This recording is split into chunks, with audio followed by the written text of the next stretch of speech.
Okay, admit. Okay,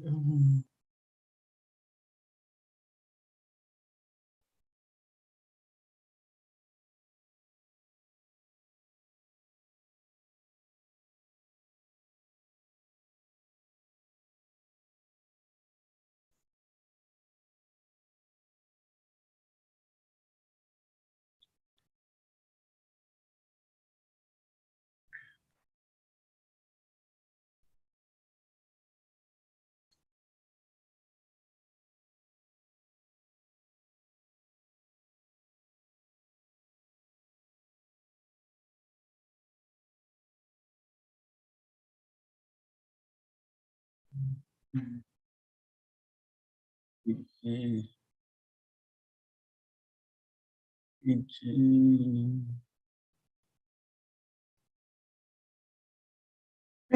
Fiji. Ma? Ṣé o ti gẹ́ẹ̀tì kínní kò jẹ́ kí n fi ẹ́ ṣe o? No, ma. I think it says like you have co-host and host. Huh? It says you have co-host and host at the same time. Oh, okay. I know what happened. Okay. Ìwà máa tó kínní ìwà gbogbo àgbòrò lẹ́gbẹ̀ẹ́ mẹ́ta. Àti ẹ̀wà mọ́. Okay.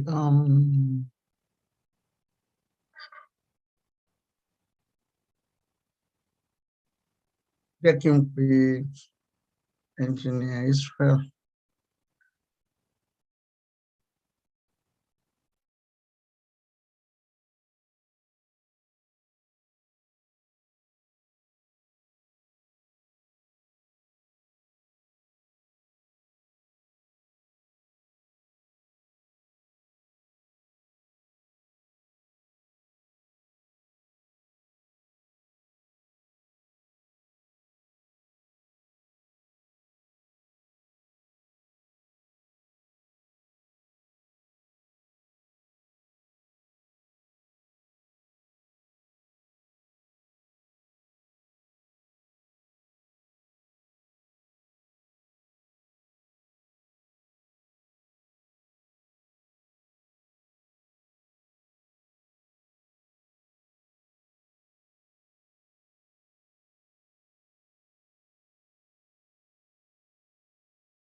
Fiji, you are on. Ma? You are on as a co-host. Yes, ma. Thank you, ma.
So, good afternoon, ladies, gentlemen, friends, sisters, brothers, daddies, mommy, yeye, and baba all over the world. Good afternoon. My name is Shola Yusuf. This is another edition of Yoruba Gbode. Today, we're going to do it in English. Remember that we got that license that we can speak any language that we like. I'm very, very happy that you are with us today. We are grateful. Thanks for calling. What we are going to do today is very, very special. Can you hear me? Yes. Yes, we can. Okay. I got some notes. Some people are saying not hearing. Who is KS? KS that is not hearing. I think it's from you. It's from me. I just heard you now, so you just started. Thank you, sir. By the time you said it, I wasn't hearing nothing. Okay, my Baba is calling. I heard you when you said Baba Adeboye.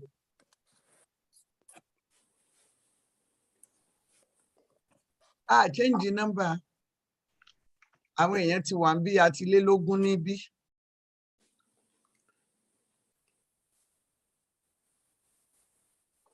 Ẹ tú fóònù yín palẹ̀ kẹ́tún tún ṣe. Okay, ẹ kílíkì kíní yín kẹ́tún wá bẹ̀rẹ̀ again. Bá àbárí yín ìjú ọ̀bẹ̀rẹ̀. Okay. So, I'm very sorry. That was Baba Moye, Professor Adeniran Adeboye. I'm very, very happy that we are able to connect again today. Please tell other people that are not yet with us that we are here again. Yoruba Gbode is on as usual. We thank God for this. Please share. Those of you who are on YouTube, I want you to please share. We have our people too on Reef Note website. I'm welcoming you to this edition. Those of you who are on Yoruba Radio, don't forget that anytime that you need to talk to us or you want to ask a question, just go to the number and call. Then we'll be able to hear wherever your question is, and I will be able to put it out. Today is very, very special. The topic today is nothing to play with. It's actually one of the things, the main thing that has been going around for the past 3 years. We are talking about Yoruba nation. We are talking about let everybody to your tent, O Israel. But how are we going to do it if there is going to be another election? That is the question. Election, election, election. The topic that I choose today is not from me. Please, I want everybody to mute. Okay.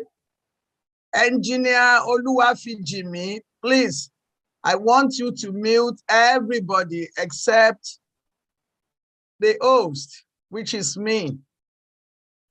Okay, ma. Thank you. So, what we are talking about today is very, very important because without discussion on this, we don't know what we are doing. When we are talking about election, we can't talk about Yoruba nation or Nigeria dividing because the election still hold us together. So what are we going to do? The topic is, who says there is going to be an election? The whole populace, the entire member of the audience on Yoruba Gbode, they gave me this assignment. And I am going to do it. 2 weeks ago, they told me to call as many as agitation group that I can find to call them and let them come and talk to them. Because suddenly everything is quiet. Like from 6 months ago, the people who are saying no election, pam, kokoro gbain. People are quiet. And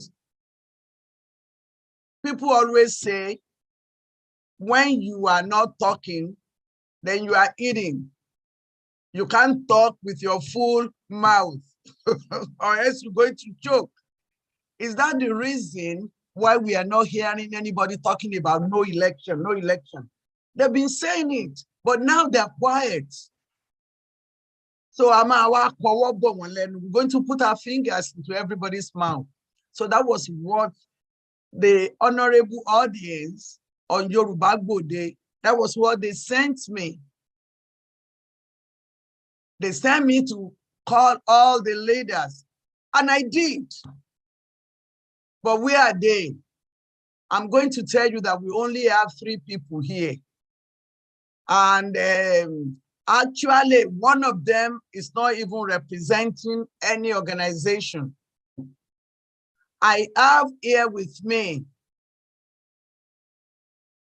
Otumba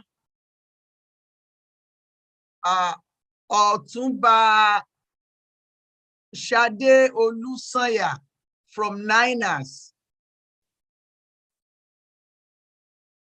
Otumba Shade Olukoya, I'm sorry. Auntie, I'm sorry. She has come here several times. And she has been saying the same thing. She hasn't changed. We're going to see today whether she's going to say something different. She's going to talk. So that means definitely she doesn't have a mouth full. That is why she's going to be able to talk. But what is she going to say? Fiji, can you put her on the camera, please?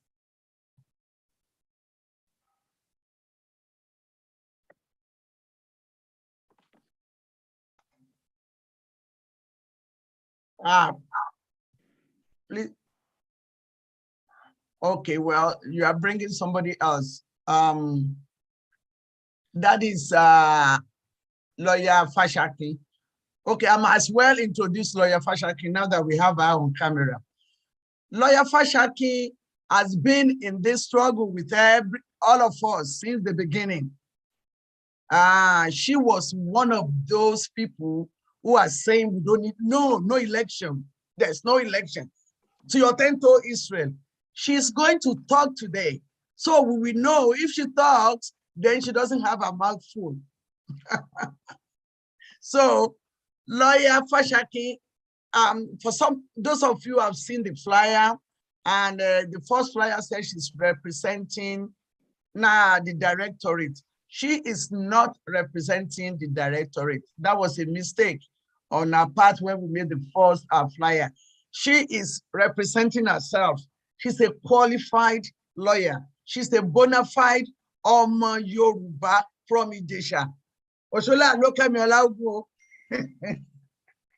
So she is qualified to talk about this, especially with our experience on these struggles from the time of Nadepo and all that. And she's a renowned lawyer in the whole of New York. I'm Ofin Fashaki. You are welcome to this special edition of Yoruba Gbode. Thank you very much, and good evening. Thank you. We also have Auntie Otumba Olukoya. I can't put you on camera. I don't know what is going on.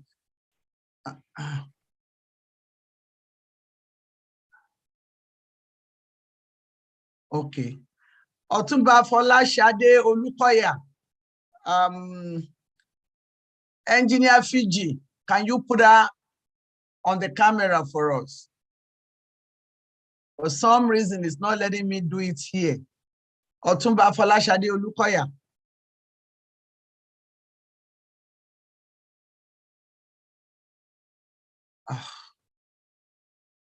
ẹnìkan ló fẹ́ fi ojú àǹtí pamọ́ o, but we're not going to let them do that. It's there now. Oh, okay. But I'm not seeing her. Can everybody see her? I'm sorry. Yeah, I can see her. Okay. So Otumba Folashade Olukoya has come to Yoruba Gbode several times, like I was saying before. She has explained so many things that is going on, and she's going to say more today about what is going on and what we're supposed to be doing. Otumba Shade Olukoya, you are welcome to this special edition of Yoruba Gbode.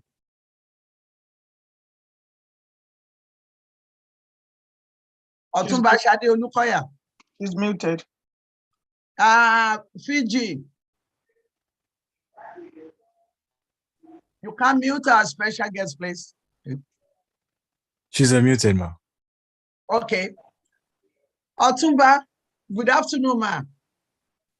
Well, here it's good evening. It's good evening here in Nigeria, but no problem. Thank you. Okay. So thank you so much for all the good work that you've been doing.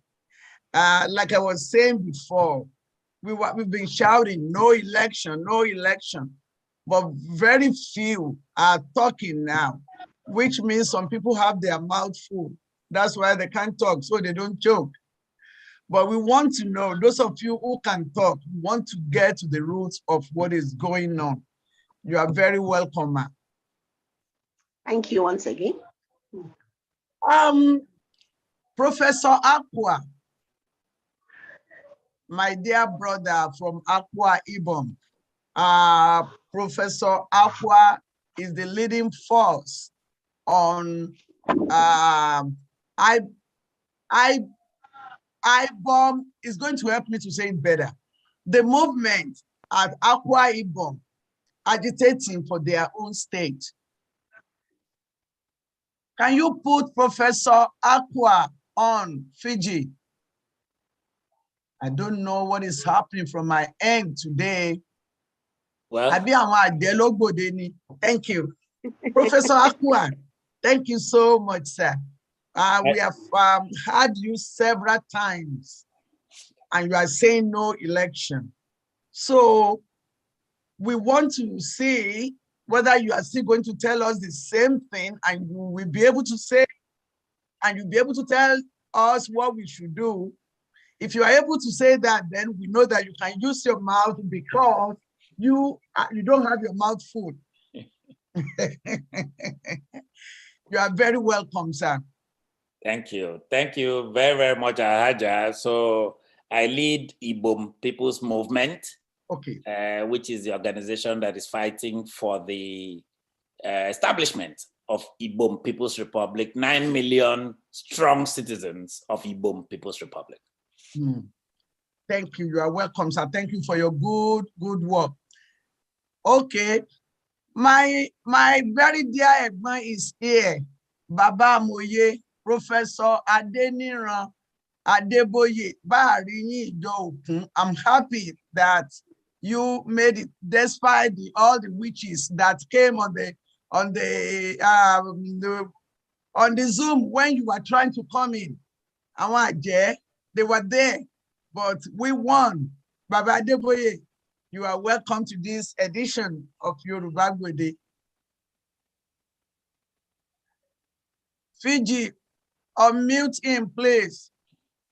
Baba is muted, unmute him. Baba, unmute you. Thank Good. Thank you very much. And welcome to all participants. I'm happy to be here. I'm delighted to see other people, Patrick Akibola and Opijo Yinka. Hey, Folajogun Oluwajana, Ugunye Kabo. And all of our hosts, all of our guests, Dr. Effiong Akwa, Mrs. Olukoya, and the prominent lady from Gbode Empire, Via Elisha.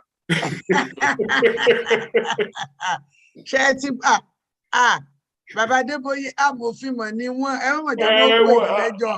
Ó lè pè yín lẹ́jọ́ pẹ̀lú ọjọ́ àwọn ẹ̀pọ̀ àwọn ọlọ́mọ gbọ̀ngàn. Gbogbo nǹkan ìpẹ́ ìdẹ́jọ́ lọ́dọ̀ lọ́ọ̀yà. Wọ́n lè sọ pé ẹ̀pọ̀ àwọn ọlọ́mọ gbọ̀ngàn. And I'm not from Gbọ̀ngàn. So you cause me some nervous breakdown. Well, look, if she does that, I have a lawyer, and she's my lawyer. So she can go argue against herself. Lobatan. Thank you, sir.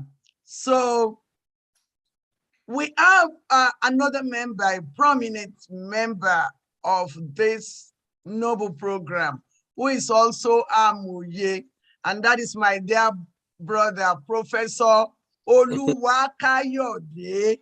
You have promoted me. Can you put him on, Olufiji? Akimbola, Professor Dr. Akimbola. Thank you very much, Shema. I want to appreciate again and express my true humility at being part of this audience. Yoruba Gbode is a special brand, and I see that everyone that's on the spotlight right here now is no stranger here. So I'm looking forward to a real heartfelt kind of dialogue where we can truly share on something that is a burden that I'm sure we all carry in one form or another. Thank you very much for having us. Thank you. Baba Thomas Bankole took an excuse to attend to an important occasion today. So, Mama Oma Folabo Ajayi Soyinka too cannot make it. That is why we have many Amuye here. We have 4. So, because we don't expect them to get glued to this program every Sunday, they have their own lives. And I'm very, very grateful. There is somebody who's very, very special to me, Amoye. He has only missed this session once and for very, very crucial reason. I'm very, very grateful to every member of Amoye. Konereyin. Thank you, sir. Thank you, ma. So we are going to start from where it's going to start. And I'm going to tell you this story. I called 11 leaders of agitation group that I know, that I have their info. I called 11. Guess what? Only 2 agreed to come. All of them, they were giving me excuses. And I'm going to tell you, one of the excuses was, well, what can we do? Even if we say it, people won't believe. That is somebody's excuse. Another excuse is, well, whether we are not going to vote, we don't have any power to tell anybody not to vote because we don't have everything that we need to use so people don't vote. But then why have you been talking?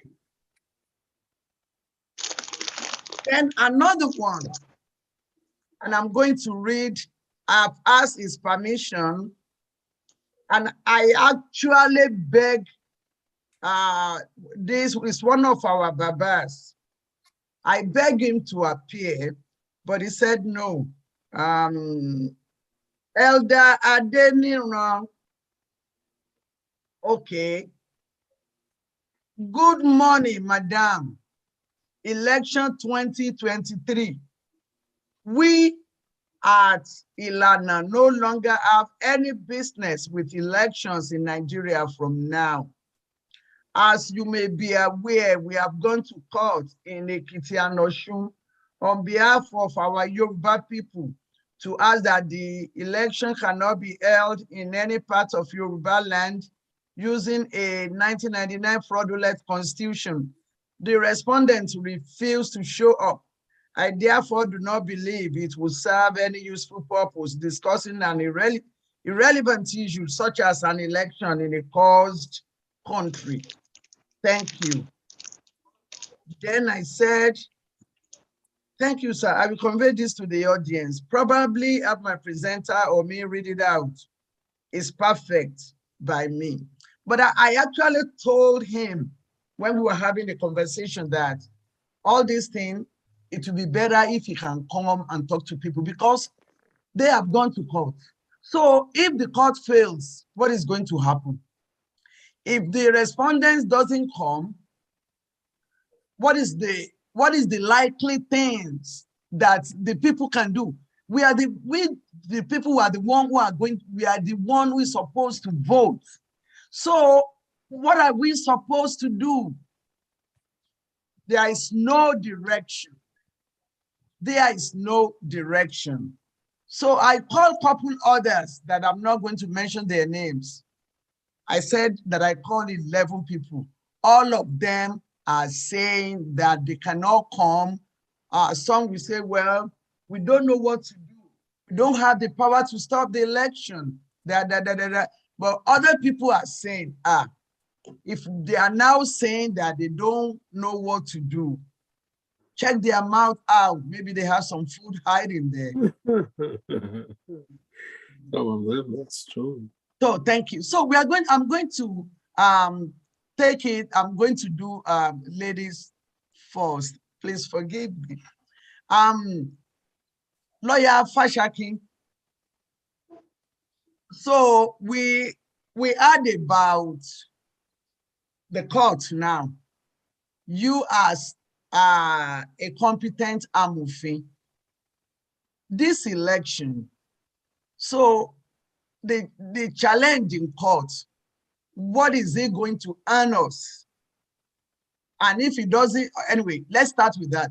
What is the purpose of this court challenge? What are we supposed to get from there? Thank you, ma'am.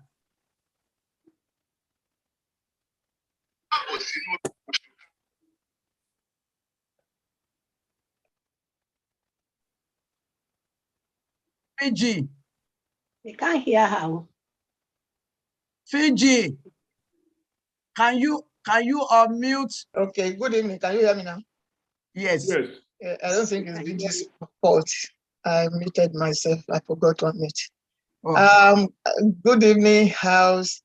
Good evening to my co-speakers, Professor Akwa, Otumba Mama Olukoya, and all the Amoyes, starting from our father, Baba Deboye, a man under whom I've worked, I've served for a long time.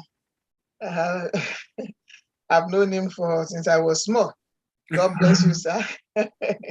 And they are a long-time friend of our family, Dr. Oluwajana, and a co-church member. I also see Mr. Pat Akimbola. So I'm at home, basically. I'm in the midst of friends. God bless you and everyone over there, everyone joining us. Just to make a correction, I belong to self-determination groups. I just no longer belong to the directorate. Right now, I'm a member of the Yoruba Nation Mega Rally, which Prophet Ologun Luluwa chairs. I also belong to Yoruba Nation Central Office, which Dr. Okebionu chairs.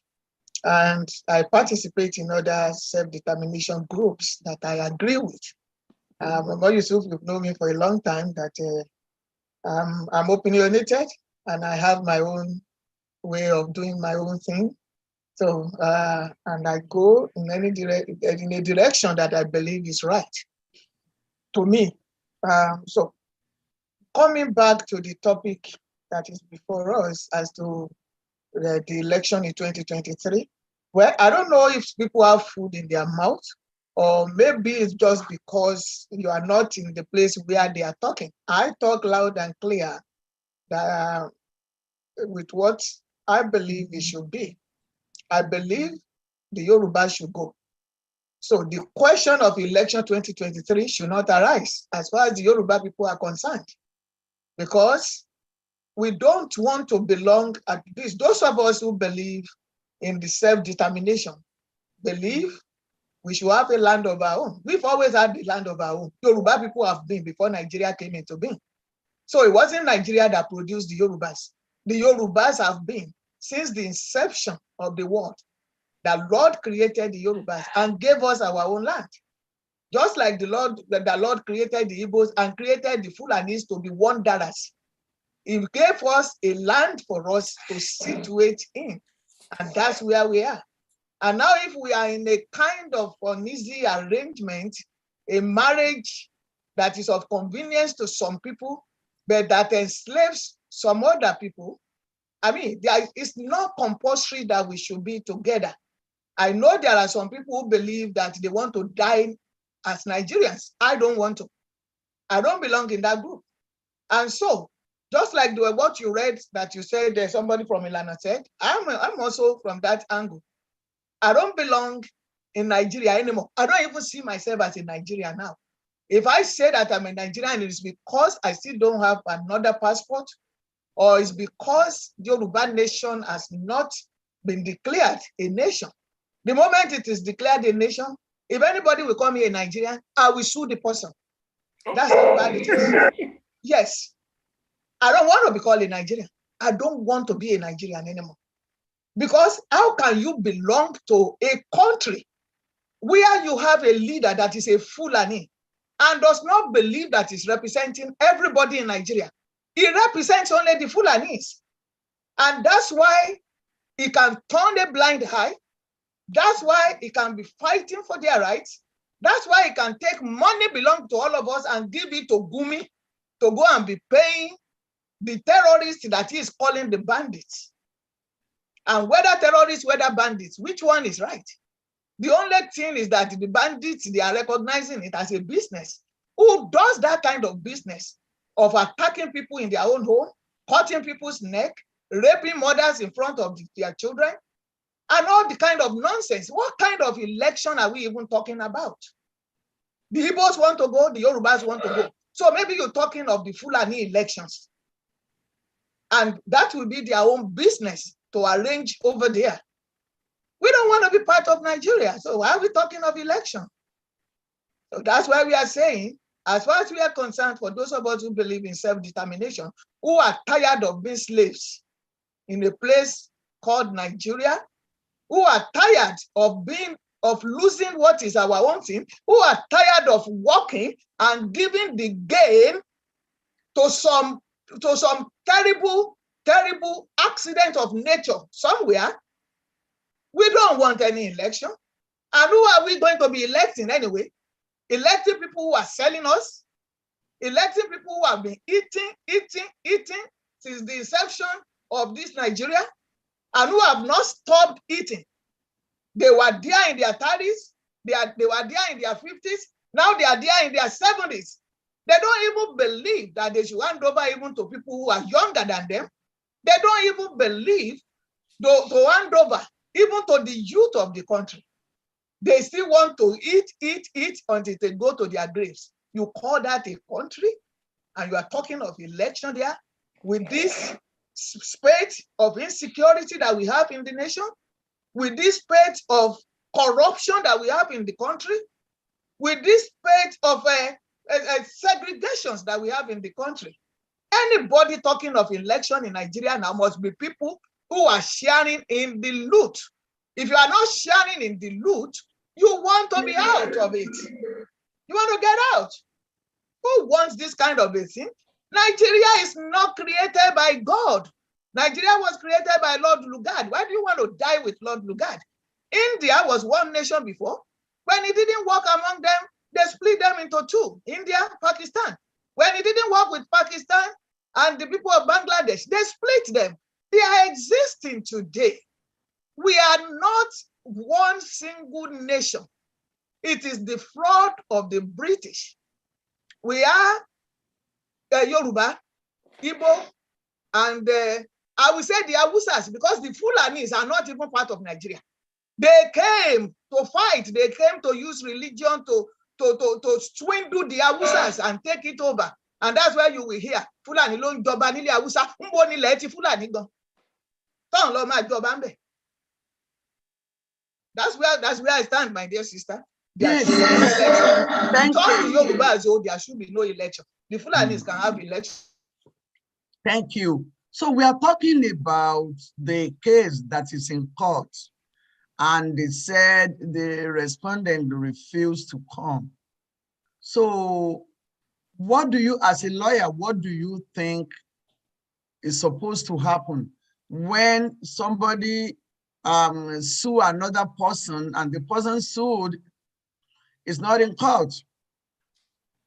Well, I mean, I don't know whether the people sued sent anything to court to say we cannot come, or whether they have an excuse to say we were not properly served. If they were not properly served, they wouldn't need to come. But if there is nothing like that and they don't show up, well, the judge can use what they call the fairness doctrine, give them more opportunity to show up, and also examine the service, whether it was proper. If everything is proper and they return and they still don't show up, there is something they call default judgment. That can be given.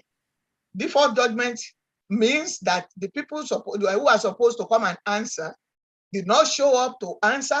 We cannot continue to hold those who brought the judgment, hold them to ransom, just because some people, maybe because they believe they are bigger than the court, they don't want to show up. Then there has to be judgment. Judgment has to be given. But we all know that nothing works in that place where you call Nigeria. Nothing works there. Everything is upside down. Whatever needs to be to be the right side up is the wrong side down. Nothing works there. So they can be there for till eternity and nothing will happen. But ideally, in a place where you have the rule of law, the judge can give them time to show up. And if they don't show up at that time, then the judge can sua sponte, go ahead and give a default judgment. If wherever it falls, and usually it will be in favor of whoever brings the action. Thank you, ma'am.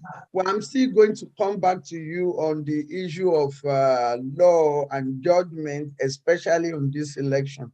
But let me quickly go to my brother, Professor Offiong Akwa. Thank you so much again for being here. We appreciate you. You're working so hard. He has YouTube. Please, I want our people to subscribe to the YouTube channel. What is it called again? You just punch in Offiong Akwa and 1,000 of my videos will pop up. Okay, please.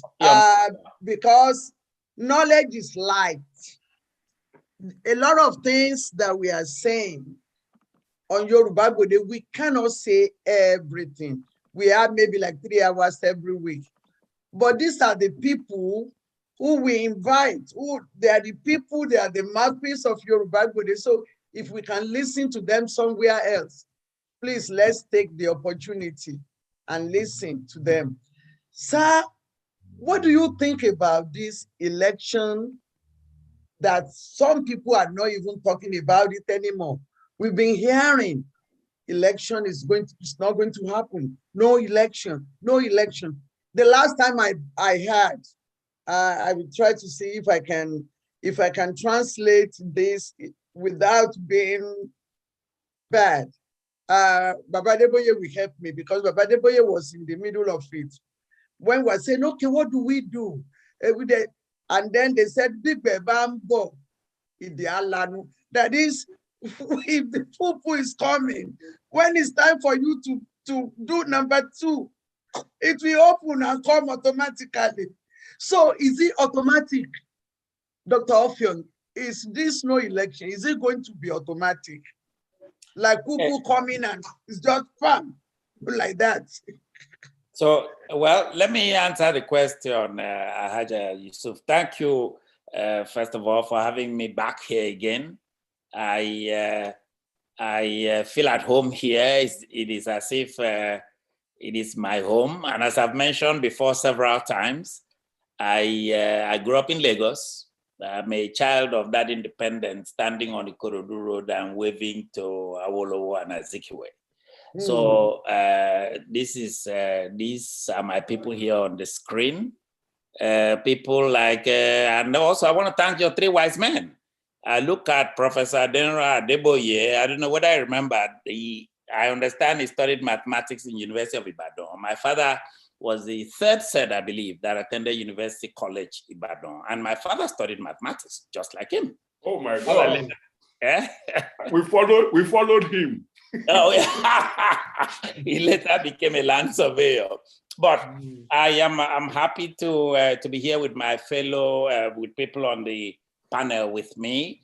I was just, sometimes because I try to do as much appearance as possible, because I know that the cause of Ibom People's Republic is kind of new. The people in Nigeria who are not really sure who we are. So that puts an onus on me. I spend a lot of my energy trying to let everybody in Nigeria know that Akwa Ibom people they feel like nothing in Nigeria. Forget about our economic contribution to the country, which is incredible, but we don't feel like Nigerians. In fact, let me quickly read just a very small excerpt of a communique that Ibom People's Movement, our mother organization, Ibom People's Movement is an umbrella organization for several Akwa Ibom organizations that are fighting for self-emancipation and are fighting for the establishment of Ibom People's Republic. It says here very, very quickly that we Ibom people are unique, distinct, and aboriginal people who share no migration history whatsoever with any other tribe in Nigeria. No migration history. And as Dr. Fashanki just mentioned, we actually have a place, right? We have like a place where we've been there for centuries. We, unlike people who dominate Nigeria like the Fulani elites today, before I joined this program this morning, I went and listened to a video by Dr. Bala Usman, the governor of Bauchi, who was formerly FCT minister, saying that Fulanis all over the world are free to come into Nigeria. In fact, he called them wanderers. So when Dr. Fashaki says that they're wanderers, she's not impugning them. She's telling the truth. They themselves know that they are wanderers. The difference is that they want to come and occupy Nigeria. The difference is that they want to come to Igongo and kill people. The difference is that they want to come to Akwa Ibom. Akwa Ibom people, a lot of Akwa Ibom people, I have some of them on screen right now, think that this is not about us, right? Remember, there's the thing, Akwa Ibom people are supposed to be these nice little people who say nothing. They're mistaken. By the count of our own experts, we have more Akwa Ibom people in Nigeria than Fulanis. Akwa Ibom is 9.2. Some people believe that Fulanis are 8.9. So, but they dominate and control everybody and decide what will happen and what will not happen. That's a conversation for another day. But I kind of want to say that sitting here today, I'm so excited when I heard Dr. Janet Fashaki speak. I wish I could get that kind of passion every morning. Sometimes I have to force myself that no, people need to know that we're serious. People need to know we don't want to be like part of Nigeria. We don't feel, now you may hear me and you're like, wait a minute. I tune on channels and see Godswill Akpabio talk about Nigeria. Well, Godswill Akpabio, yes, because he's making millions of dollars. He has been indicted by EFCC. A lot of those Akwa Ibom elites do not care for our people. And I'm very confident of what I'm saying. Interestingly enough, we have our own traditional rulers care about us. I'm speaking facts. I'm telling you facts here. Our own teachers care about us. Our own educationalists care about us. Our own intellectuals actually care about what we are doing. You're not going to see them on channels boasting like some of our greedy politicians who are queuing to be president, queuing to be vice president, queuing for stuff that they will never get. They will just never get it. Sounding like the slaves Malcolm X used to refer to when he used to make those speeches in the 60s during the civil rights movement. When the house is burning, the slaves will come out and say, oh, our house is burning. It's not your house. It's your master's house. Your master does not care about you. He uses you. He uses your labor. He uses everything about you to benefit himself. That is what is happening in Nigeria today. So we have no illusion. The only job we have now is to get more of our people to understand that that is the situation. That's all. Getting to the election itself.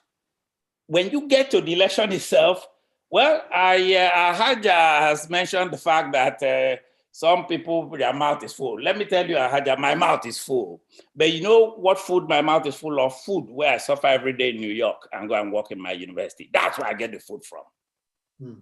My mouth is not full from being president of Nigerian Senate. Alhaji Lawan, one of my friends, counted 58 vehicles escorted him to Nnamdi Azikiwe Airport in Abuja. That is entourage. Every single day. My mouth is not full from that. My mouth is not full from inflating contracts in Nigeria. It's not full from borrowing from Nigeria and using the money that you have borrowed to essentially share among Nigerian elites in the villa, in the Senate, in the federal house, in state houses of assembly and state governorship villas. No, but my mouth is full. I'm very happy. I'm satisfied. I'm able to do what I want to do. But it is very clear that my mouth is not full. And I'm just one person though. So when I speak on behalf of a lot of people as far as I'm concerned. The mouth of nobody in Akwa Ibom is full. Again, except a few greedy politicians. Most Akwa Ibom people, their mouth is not full. We have close to 90% graduate unemployment in Uyo. A lot of people may not believe this, but that's actually the case. So we know that we have been excluded. We know that. That is why we are making common cause with Yoruba Nation advocates. That is why we are making common cause with Biafrans in Igbo who want Igbo Biafra. I'm not talking about IPO, I'm talking about people who want Igbo Biafra. That's why we're making common cause with them, because we know that that's why our victory lies. When it comes to the election, by the way, Haja, when I think about Nigeria election, a lot of times I use my own life experience for stuff. I lived in the former Soviet Union. I lived in the former Soviet Union. As a matter of fact, when Soviet Union fell, I was a practicing medical doctor in Moscow at the time. I lived in the former Soviet Union from the days of Brezhnev. From the days of Brezhnev, right? Brezhnev is the one who took over from Nikita Khrushchev. From the days of Brezhnev, so you can imagine, I've seen it all. I've seen how ethnic nationalities like us wanted to get off. They didn't want to be part of Soviet Union. And when you read Time magazine, when you listen to BBC, all you hear is, what did they call them? Dissidents. That some dissidents don't want communism. They want capitalism. But it was a lie. The Ukrainians didn't want to have anything to do with Russians because they felt Russians were dominating them. The people from Azerbaijan did not want to be part of Russia again. I mean, Soviet Union. People from Belarus did not want to be part of Soviet Union. People from Moldova didn't want to be part of Soviet Union. Today, Soviet Union has been broken into 15 countries, 15. From the approximate population that we have in Nigeria today, Nigeria is what, 208 million? In those days, Soviet Union was 200 and maybe 30 million, broken to 15. So if we are 207, we can break into 20, nothing will spoil. The most important thing is in 2022, people have the right to self-determination. They have a right. It is one thing if you want to decide, okay, maybe let two countries fuse together, two nationalities. That's not the issue. The issue is that we have to be able to recognize and we have to be able to actually enforce those rights. When I live in Soviet Union, you think we have election in Nigeria? They used to have election day every month. That election upon election upon election. And the election was very similar to Nigeria. You heard Buhari now say, let everybody contest, I will pick who will be the one at the end. I read that in today's papers. that Buhari will pick from his own party. That's how this Communist Party was run. You can bring your name, you're wasting time. When the time comes, they will pick the person that they want to come and oppress the rest of the ethnic nationalities. So I saw it happen. I saw people frustrated. I saw dissidents. The question that Haja Yusuf is asking, I've seen those questions asked before. I saw them asked. I saw dissidents ask, you don't want election. How come you don't stop the election? Stop the election now in Moscow. Let's see. The KGB will kill all of you. I've heard those stories before.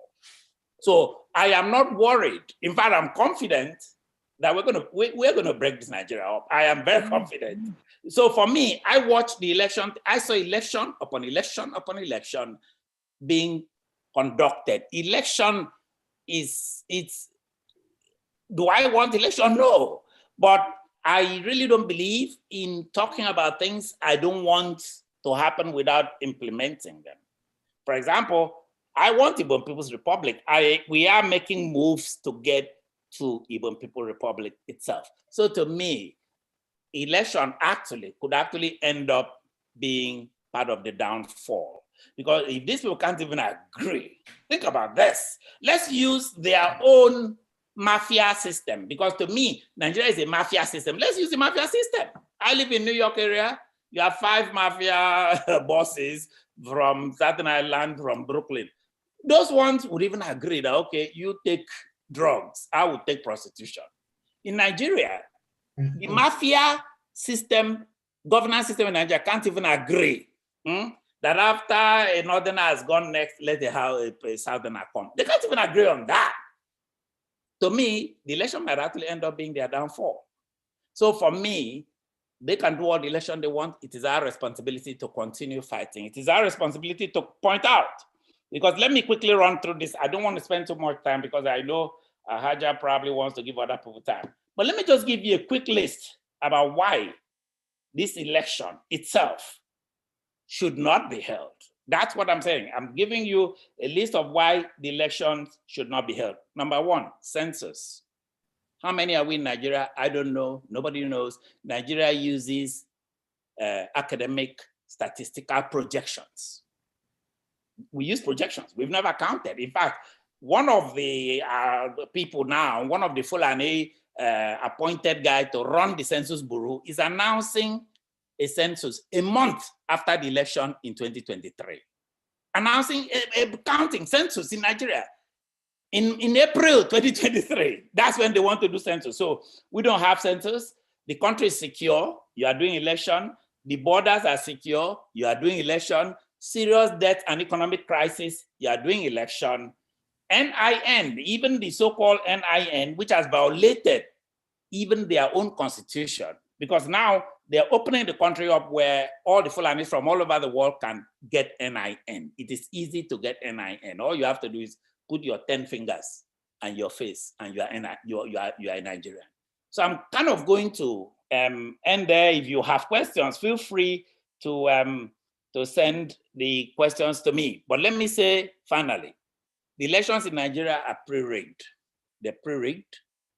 They are rigged from cradle, from the very voting itself. The very voting itself is rigged.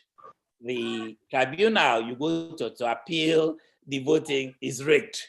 The courts you go to, the courts themselves, NJC has agreed that Nigerian courts are corrupt. You can go by it, you can be blackmailed. Buhari blackmailed the last Chief Justice of the Federation, John Onogen from Cross River State.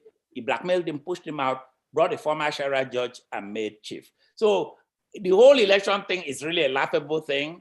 That is not to say that people will not emerge. There's election in Egypt today. There's election in North Korea. There's election in Sudan. That's not the issue. The issue is our job is to keep showing to our people that these elections are useless. Thank you, sir. I will be the first one to ask the question. And the question that I'm going to ask you before I call Auntie Folashade is this. There's not going to be election. We shouldn't vote. Then what should we do when people are voting? And I'm going to bring this because Baba Adeniran Adeboye has said it before, that there was a time when they said, no election. They said, everybody stay at home, don't go to vote. Then they brought out a result that, well, that's your business. If you didn't vote, we had an election. So no election. What are you telling your people to do on the election day? Not to go or what? Some people are campaigning now. Asiwaju Bola Ahmed Tinubu sent over 400 people to Saudi Arabia to go and tawaf for him. Okay, so my sister, I'll give you my organization's opinion first, and I'll give you my own next. Our own organization, we have not formally asked our people not to vote. Our organization obviously is being built now. We feel that we'll be confident at some point to be able to make those kind of decisions. We have not decided. We have not asked our people not to vote. If it was up to me, there should be no election. People have asked my opinion, I've given, but our organization, because we feel if we get to that point, we will enforce it. We will enforce our decision. We have not decided. That decision has not been made on an organization basis. We have not. The Igbo People's Movement, we have not decided, but we are not taking part in the elections. We have no candidates in the elections. We have nothing to do with the elections. But having said all of that, though, we have not made a decision, like a pointed decision not to do that. But we feel that some of our actions already show what we want to do. For example, I heard about the lawsuit in Ekiti and some of the states. As we speak now, our lawyers are going to announce something in that direction this coming week. We have been making a lot of arrangements in terms of the legal part of it, and our people know about this, our people support this. Essentially, we are filing for the establishment of Igbo People's Republic. So that is what we're doing. We have things that we're doing with our people, but we have not made a decision not to take part in asking people not to vote in the election. We've not done that. Okay, thank you. But you believe generally, the whole of Akwa Ibom believe that there shouldn't be election? Yeah, people feel that there shouldn't be, but remember too, that we have a very poor community. Politicians go around giving them money. It's interesting, they don't respect those politicians. To them, they just collect the money to feed. They have no trust in them. They don't respect them. The election that they're being done to me is the election of the Communist Party of Nigeria. They're forced to take part in these elections, essentially, because what else are they going to do? Their attitude, and if you go at the level of the local people, they know that Nigeria is of no use to them. They know that they're nothing in Nigeria. But what can you do? I gave the example of slavery. Well, hey, the slaves were there. They were waiting for their freedom, but there were some things they saw and they didn't want to take part in, but they were forced to take part in. That is how I look at it for us. Thank you. Thank you. Thank you very much. Can I say something about no election? Yes. You're saying, what are the people supposed to do? What have people been doing before? Who voted for Buhari? MC Oluomo and co. You don't need to vote. They already have their votes. They know what they want. They know who they want to put in there. So just saying that you are voting is just like legitimizing nonsense. It's just like legitimizing their fraud. The moment they say they are voting, I was part of the election in Osun State, Mami Yusuf, as you know. I went there. I was a candidate. Yes. I was in. I contested on the part of PDP. Okay, I was there when Adeleke won, but because Adeleke wasn't the person they wanted, this vice president voted formed the election chairman to declare it inconclusive. On the day they were supposed to come back to make it conclusive, they had Oluomo and all these people with cutlasses, with gun and everything. Who will see cutlass and wait? Yes. So who's going to go there and say that they did not win? Of course, they won on the with guns, with cudgels, with beating up, with damaging people's cars. They had their own mark where they tied the red something or red band. So if you don't tie that, I mean, they told themselves that's what they should do. If you don't do and you show yourself up, you either die that day or you're going to die many months after because of the injury that you sustained. So what's this thing about voting or no voting? Stay home and let them do it. Let it be obvious that they know who they want and they know who they're going to put there. By going out to vote, you are legitimizing the illegitimacy of this ruling party and the unruling party. They all do that. They know what they want. So what your vote doesn't count. I didn't vote for Buhari, and I know many people that didn't vote for Buhari, and I know what happened in Lagos. Everywhere where they know they're not going to vote for Buhari, the place was either burnt down, or the people were killed there, or the boxes were stolen. So why are we talking as if we've not been around since 1960, since elections have been taking place in Nigeria? If we say enough is enough, we shouldn't have to be querying how is it going to happen. How it's going to happen is I'm going to stay at home. I'm going to tell my family, stay home. Don't let them kill you, because if you vote wrongly according to them in their own wrong, you may not make it back home. So what's the point? And we don't want to be part of the nonsense that is going on. Enough is enough. The Yorubas will say, ìran méjì àbíṣẹ́ ìran méjì náà ń pè àbí ìran mẹ́ta. Ìran mẹ́ta ìtòṣì. Ìran mẹ́rin Yorùbá ti tòṣì. Lọ́ndà gọ́fúmẹ̀ntì àwọn Fúlàní wọ̀nyí. And then you want to continue? Èmi ò fẹ́ continue kíní pẹ̀lú àwọn grandchildren mi. Èmi àtàwọn ọmọ mi àti wà lóko ẹrú wọn náà. Bá mi ò tún fẹ́ káwọn ọmọ kan tún continue bẹ́ẹ̀. Àwọn tó bá fẹ́ continue nínú oko ẹrú tó fẹ́ kú sóko ẹrú, kán dúró síbẹ̀. Let us go. If you want it, let's go. That's what we're saying. So thank you. Ahaja, can I quickly endorse every single thing the barrister has said? Thank you. Yes. I endorse it. Thank you Thank very you. much, Professor. Thank you. So if you are just coming in, this is Yoruba Gbode. And today we are looking at the election 2023, to be or not to be. The reason why we are doing this program, especially this topic, is because everything seems to be quiet. We don't know which way we are going.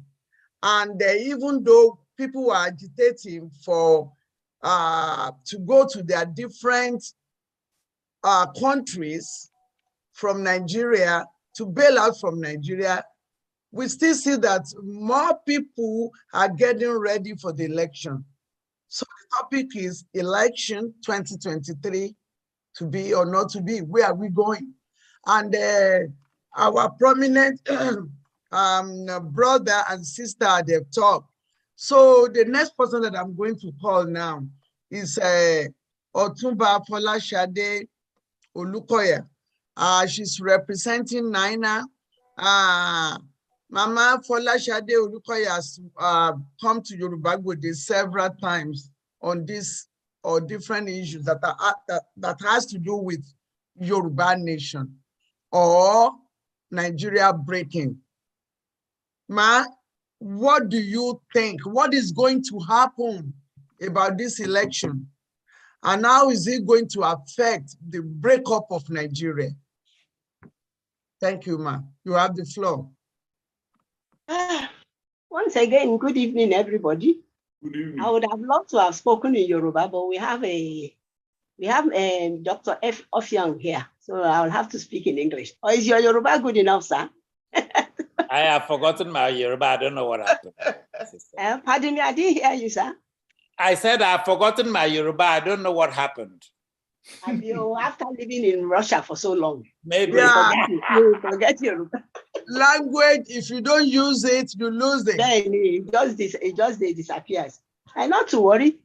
You see, this question of election, when I asked you, I asked you what was the purpose of this program, and you said it's going to be a question and answer, and that was why I agreed to come, because you see, Ninas, we're actually Ninas, not Ninas, Auntie Shola. Oh, okay, Ninas. Got Ninas, it now. Ninas has been on this matter now since December 2018, when we signed the Freedom Park proclamation, before we declared for the constitutional majority in December 2020. So there's a lot, in fact, there's too much I can talk about. If I start talking about why this one, why that one, we'll take up the whole night. So I'd rather if people could be kind enough to ask me what they want to know about this election problem, because it's a big problem, but that people don't appear not to know what to do. They don't even understand why we are saying there must be no election. They don't understand what led to that decision, because it's just that the election is like, will be like is an end result. You know, stopping it or what is an end result of what must, there are certain steps that must come before. So if people will be kind enough to ask me what they want to know, it will be easier for me to answer their questions and let them know what is happening. But really and truly, nothing is quiet. We are working quietly, like we've been working quietly for the last 20 odd years. And before we got to this point, things are going, we are achieving results. You know, it's like when you are cooking, you put in Maggi, you put in salt, you put in this. Is when everything starts to smell, like people will realize that food is ready in the kitchen or almost ready. So please, whatever people want to know, I'm here to answer any question. Whether from my co-presenters or from the people on the platform. Dear hostess, could I ask? My hand is up. Before, yes. Before we, okay, let me let my Amuye go. Thank you. Thank you very much. Now, this question relates to Nina's and its efforts to build or at least be part of the kind of critical mass that a lot of us think is required for the self-determination movement to really be taken more seriously, especially at the international level. One of the issues that has come to my notice lately, which I thought should not be a problem for Nina's, is its recognition of the indigenous populations that maybe some people will characterize as Lower Niger or some other terminologies to that effect. I'm finding out that there is a certain disposition where some of those ethnic groups of the South-South are kind of placed in a younger brother position or a subsidiary position in the struggle, whereby they are saying, okay, we're all in this together, but wait until we get to a point of the process, then we'll be able to acknowledge you as also legitimately an indigenous population. And you know, as I thought about that, a lot of us in the Southwest have not been as aware of some of the dynamics associated with us forging this self-determination movement across ethnic groups and so on. So my question to you is, what can you share with us with regards to this? I do feel very strongly that if this is discussed, it will be a major step forward in enabling us to build that multi-ethnic coalition around which then we can assure that whatever election takes place does not have the legitimacy. And that on its own, in my own view, could then provide or at least create a bit of a ripple effect that would end up benefiting us. So this is something I definitely would like you to speak to within the context of how Nina sees these other groups and whether Nina is willing to acknowledge the legitimacy of these groups as equal partners within the coalition, so that then the coalition will be robust enough, it will be formidable enough to be able to get more people to get involved. Right now, we still have a consensus problem within the Nigerian elite. I mean, in terms of a lot of us across nationality, ethnic, agreeing that Nigeria must break up.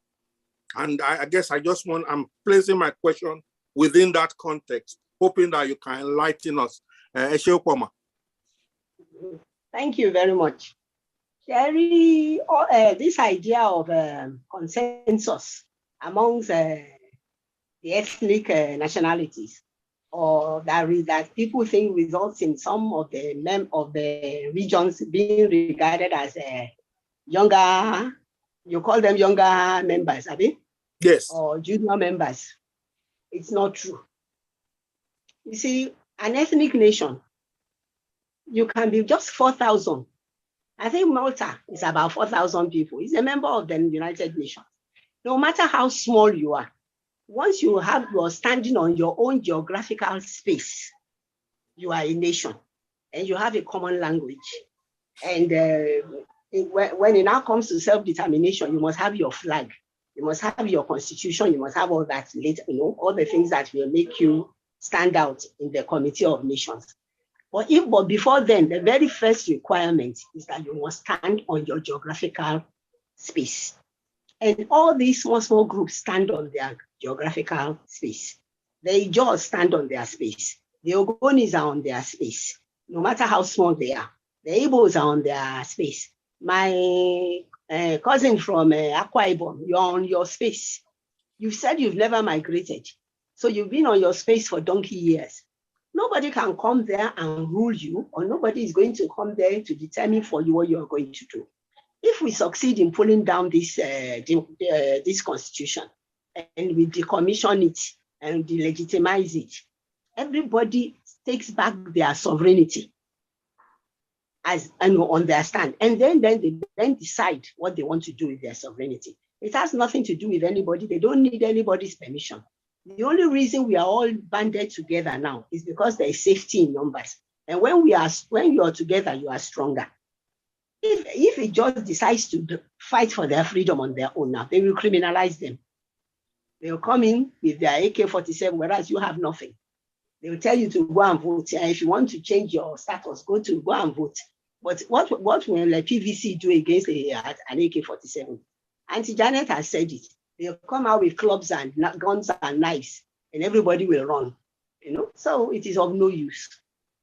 We all need to understand that everybody is secured on their space. The morning after we decommission this constitution and we all go into transition, everybody hangs on to their constitution, to their sovereignty. Nobody is going to come to Yoruba land to tell us this is how you rule Yoruba land. Nobody is going to go to Igbo land to say this is how it is the Igbos that will have to do the work of Igbo land. The Akwa Ibom will have to do the work of Akwa Ibom. The Ijaws will do it. The Ogonis will do it. The people from Delta, fine. They have a problem like Kogi. They were formerly part of Yoruba space before they created Midwest region. Kogi was part of Yoruba space before they have them into states. So they are like minorities there. They are people, but the choice is up to them whether they want to remain Kogi or they want to remain Midwest or they want to join Yorubas. We have some Yorubas. We have a whole area, Ajashe, in Kutonu, in Benin Republic, that are Yorubas. They've written to us that when we get our freedom, please, they want to come back and join us. But we've told them, okay, let us get our freedom first. Then you come in by plebiscite. But that's if all the ones that are in Yoruba, in Nigeria now, they're all independent ethnic nationalities. And nobody's going to interfere with them. But we feel it is better for all of us to make this jailbreak together as a block with the middle belt, including the middle belt. We all make it as a block. So that is why it looks as if they put them all together as Lower Niger, because that was the original name of that area before. They are now the Lower Niger territory. But the day after, everybody goes to answers their father's name. Nobody is going to rule anybody. Even here in Yoruba land, you may not realize it, sir. We have problems. We are already having problems even in Yoruba land, in the formation of Yoruba nation. We have Ekiti saying that they will not come to Ibadan. And we have Lagos saying they want a special colony. Can you imagine? Somebody wants to give you freedom. You say you still want to remain a colony. I don't know what they think they are asking for. So we have all these problems to sort out. Every one of us, we all have problems of ethnic formations, ethnic differences that we'll need to work. Well, we are working at it. But the most important thing is that there's no junior member in this NINAS. Everybody is an independent member of NINAS. Every ethnic nationality is an independent member. Thank you very much, Ma. I guess I wanted to, I think that I need to make some clarification with regards to the point I was trying to make with talking about ethnic nationalities. I wasn't referring to NINAS as an institution. I was talking about the Nigerian environment. NINAS is not, excuse me, sir. NINAS is not an institution. NINAS is a multi-purpose vehicle for us to get our freedom. Okay. But I would say that it's a body of some sort. And I guess my thinking here, it's a body of some sort. I mean, if you say it's not an institution, it's a body of some sort, which is trying to facilitate the process through which these ethnic nationalities can work together towards how to. So, and the point I was making, though, talking about junior partnership, is in terms of the ethnic nationalities in Nigeria itself. So when you talk about the Hausas, the Yorubas, and the Igbos, we have always seen these three in a way where the psyche of the country has been to give these three ethnic groups a dominant role. And so the resultant impact is that historically, a lot of other nations, when you begin taking it from the jaws that are the fourth and downward, have not been given equal rights in terms of access to power and position. And so my own question really is in terms of, okay, now we are doing self-determination. We're trying to build a coalition of ethnic nationalities. And so we are saying that let's not quibble about the details of what this really means to some of these subgroups until we get to a later stage of the process. And some of these groups are saying, we don't trust you to go ahead and make such a promise based on some of our history with you. I grew up in Warri for a good measure of my life.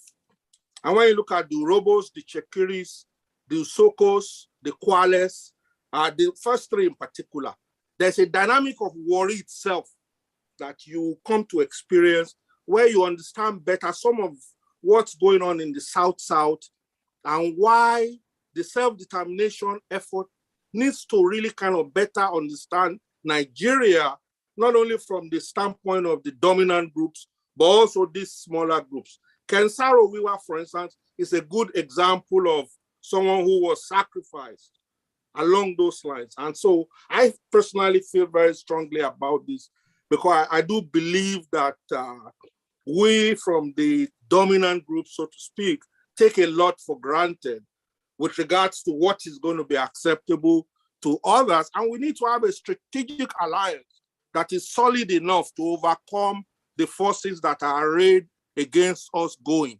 So this is why I'm bringing this up. And this is why I'm hoping that NINAS itself will be open enough to be able to say, okay, what else can we do to make ourselves more inclusive in order to move this process forward? Thank you. No, first and foremost, all these divisions you are talking about was deliberate on the part of the Fulani government. You know, they gave us, they deliberately carved up Nigeria. You know, when we started, we were just three regions: Northern region, Western region, Eastern region. Under the Eastern region, all these minorities were there. Under the Western region, all these minorities were there. The Middle Belt, they call themselves Hausa Fulani. It took them years to discover there was no Hausa Fulani. The Hausa is Hausa, Fulani is Fulani. But by that time, the Fulanis had eroded their culture, eroded their values, everything. They tried it. I think the ones they were least successful with was the Yorubas. But even with us, you can see, how many local governments do we have that are Yorubas that are in Kogi? A whole local government in Kwara is called Ekiti local government. They carved it out of Ekiti. They tried to break everybody into pieces to reduce their power.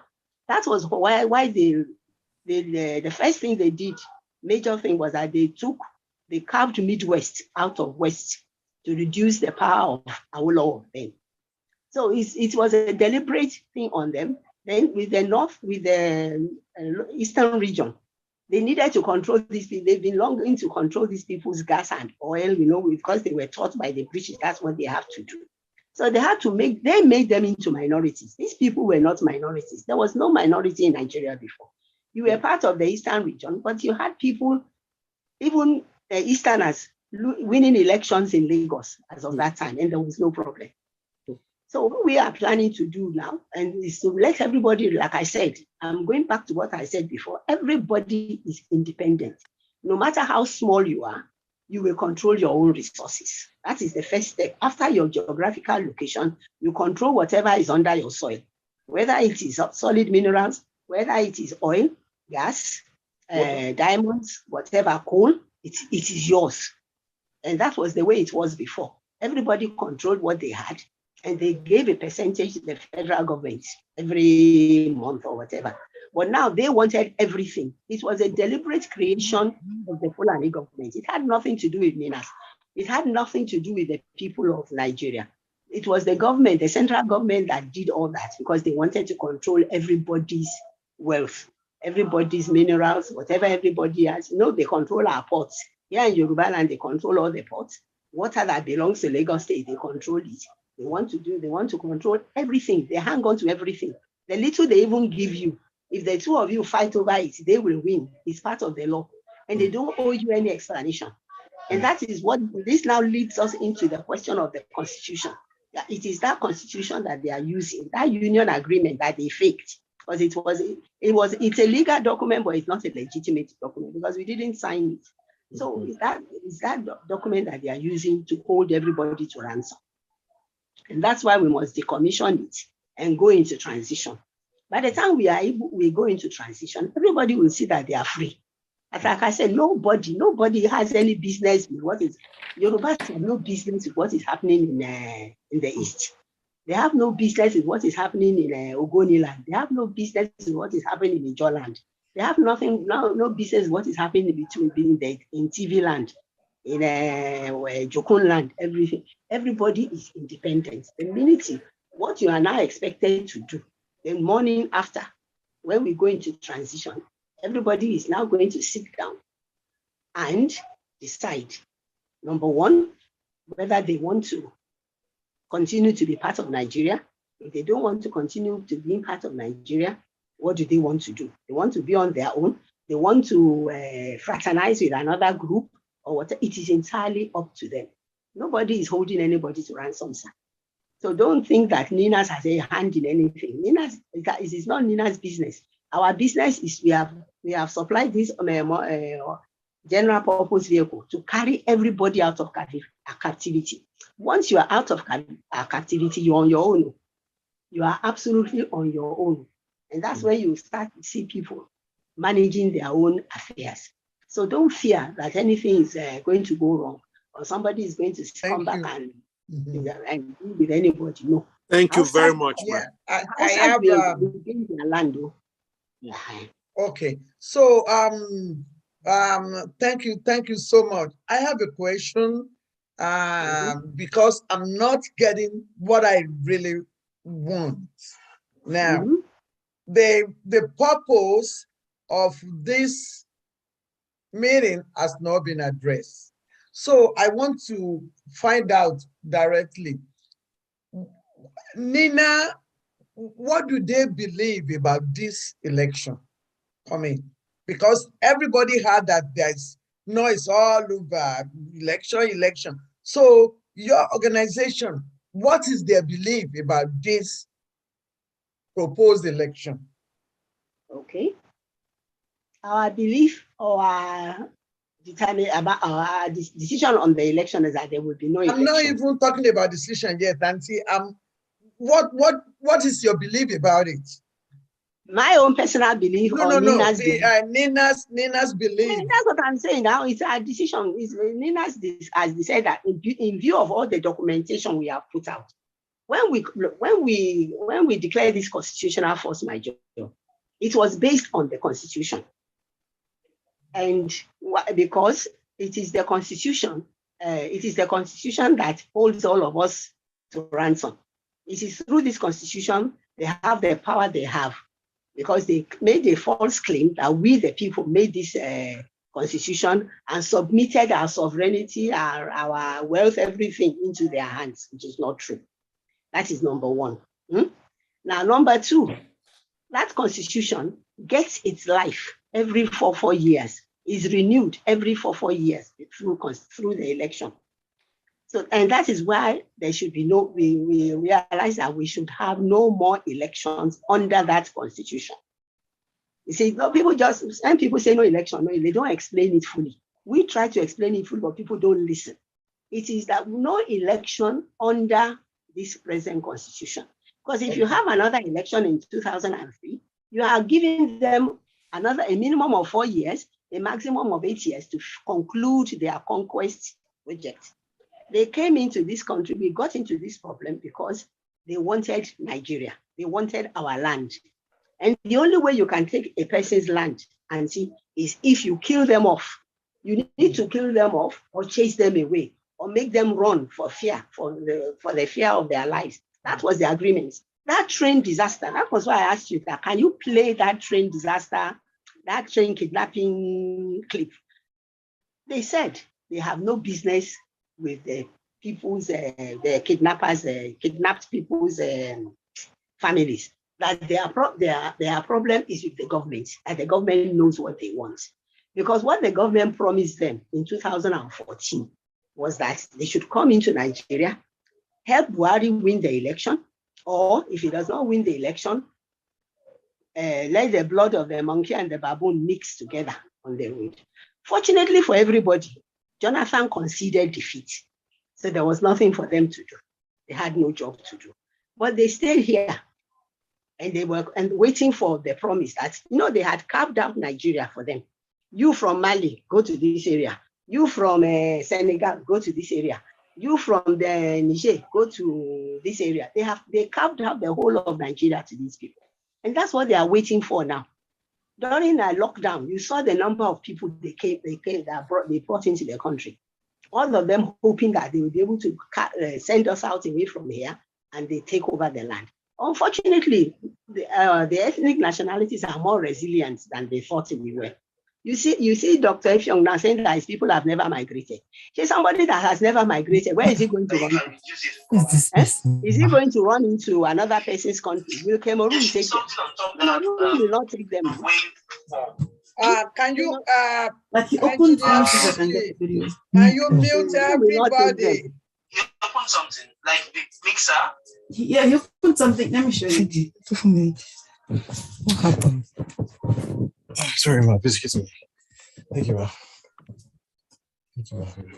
That's it. You say mute or you muted or now? I can't even. We can't hear the speaker, please.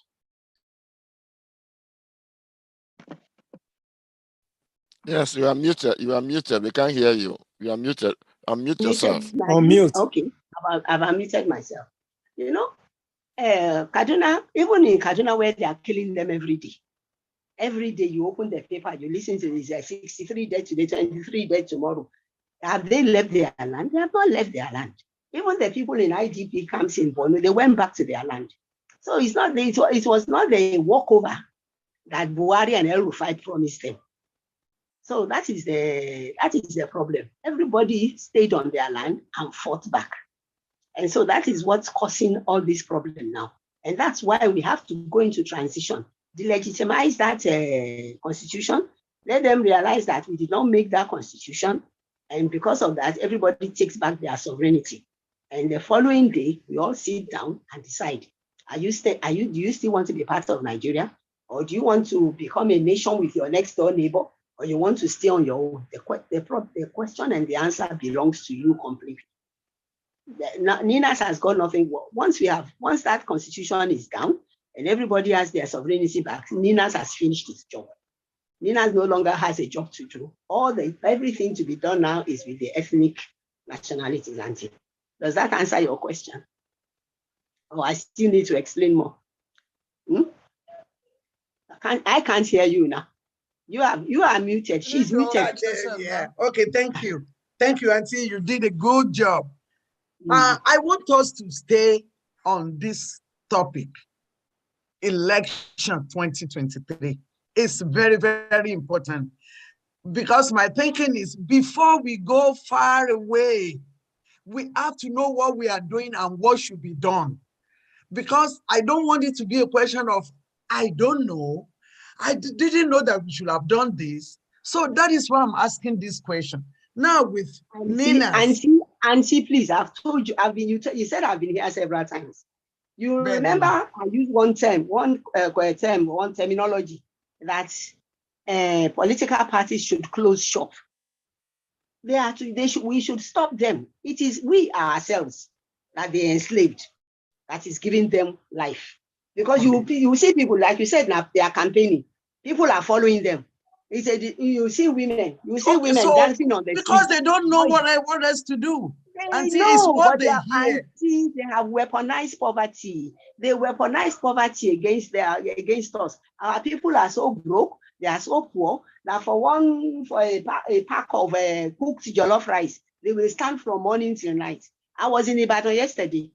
PDP, can you imagine? No, APC, in a state ruled by a PDP governor.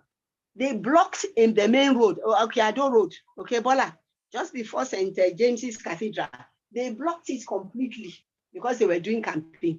Can you imagine that? They reduced everybody to taking one way. What kind of nonsense is that? Maybe because Makinde is being a gentleman, because I know that if it was Amusu, they can't try that in Abeokuta. They will not dare it, So that is the problem. People come, we are the ones encouraging them because of the peanuts they give you, 500 naira, maximum 1,000. That's the problem now. And we keep telling them every day, it is within our power to stop these people. Your cousin, you don't even have to travel anywhere. I keep telling them, don't travel anywhere, don't go anywhere. Your cousin, your neighbor, whatever it is that flies a party flag, tell him to pull it down. Your party, your friend that decides to have a political meeting, tell them to move, you chase them away. That's what they need to do.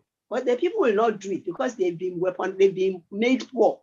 So the little that these people hand out to them is important. They think they can take that money today and still fight tomorrow. It's not possible. Because taking that money today, you are empowering them for that election. We have to stop them ourselves. Those politicians will not stop. We have to stop them. Whether you enter fist, whether it's going to be fight me, beat me, I beat you, or whatever, they have to stop these politicians ourselves. Tell them you cannot do it here. Once you start doing it. I'm going to, Auntie, 1 second, man.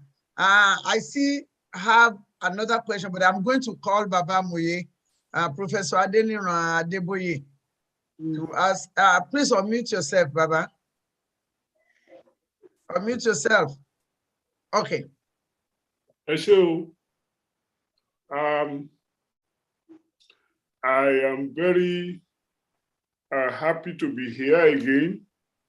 I want to thank all people who have spoken, and especially since they all choose to indulge my jokes.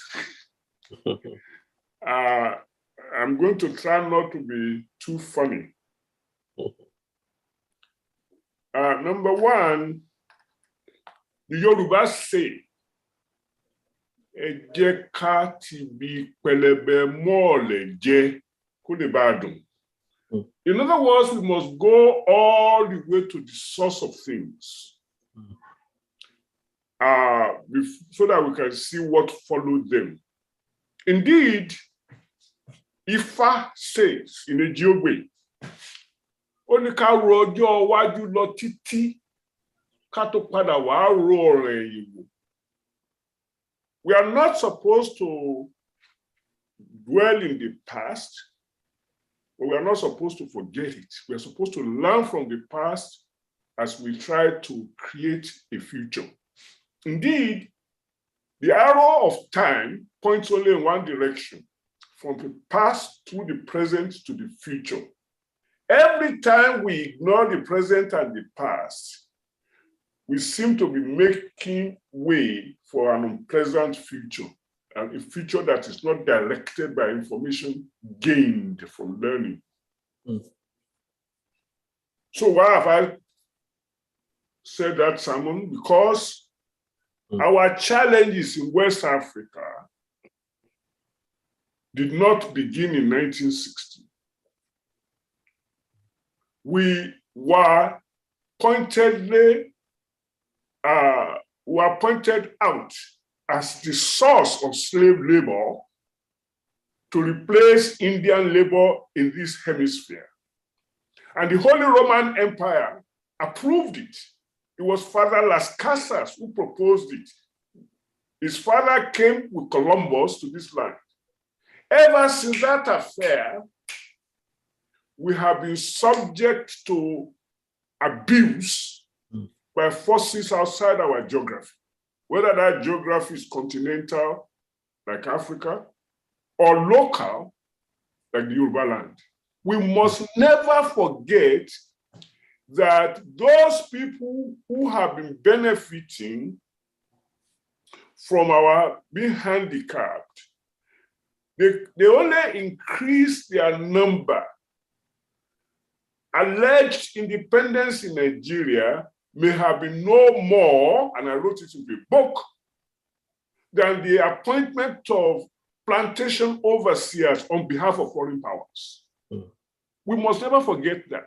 The fact that we don't see the foreign powers in our presence now does not mean that they are not there controlling any and everything. I'm not saying the local powers are not guilty. They are the plantation overseers. They are happy to be there for what they get.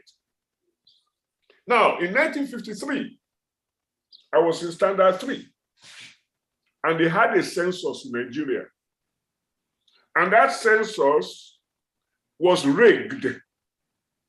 It was rigged, and a British colonial officer of that era has confessed it. They gave Northern Nigeria, what they call Northern Nigeria, 17 million. And what they call Southern Nigeria, 16 million, for a total of 33 million Nigerians.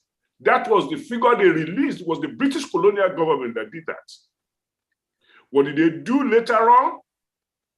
They created a reproductive rate for each region and gave Northern region a higher reproductive rate than any other part of the country. So that when you were to have census later on, it wasn't so much about counting, it was about multiplying the population by a growth rate. I'm a mathematician. By a growth rate that is compounded continuously, so that the North will never be less than the South, based upon the figures of 1953. Now, with that fact, and with the political arrangement that they made after that, especially after the Second World War, when India fought for independence and got it, and Britain and other foreign powers decided that no, they were not going to waste their borrowed resources to fight people asking for independence. They were going to allow internal participation in government. That's why we had Awolowo, Azikiwe, Nkrumah, and Maga in 1951. But it didn't change who was doing war to. He just put blackface in position of immediate visual authority. And that is what we are talking about now. Yes. What we are talking about now, the election of 1953, the census of 1953, the election of 1954, the election of 1959, all of those were based on delimitations of constituencies as per the census. In 1963, I was at the University of Ibadan trying to learn from Dr. Ofiong's father. I was a counting agent in Pategi for the census of 1953. That's in Niger State. Huh? Baba, that is Niger State. Pategi is in Niger State. Yes, it was in Northern region at that time. Oh, okay. So I was there. They did not allow us to count people. The harems were not to be visited by kafirs like me. Eleha. So the little hut that you will see there, the man of the place will come out and tell you all the people that are inside. It didn't take a genius, certainly, to figure out that there cannot be 14 Awawus and 3 Aminas and 22 whatever in the same hut, and children galore, and we were supposed to write it down according to the instruction by Mr. E.E. Eswa, who was the census officer. He later on became the electoral officer. All of these things were arranged. I am not insulting people. I'm trying to help us look back at the system that was created and handed over and manipulated and polished that we have been following willy-nilly up to this point. I am the chairman of Odua Foundation, a think tank. And so when I come in here, it's not so much to take a political position. It's not so much to announce some action that political action that I want to take. It's to study, and I'm learning from all of us. I am learning from all of us, but I'm also trying to share where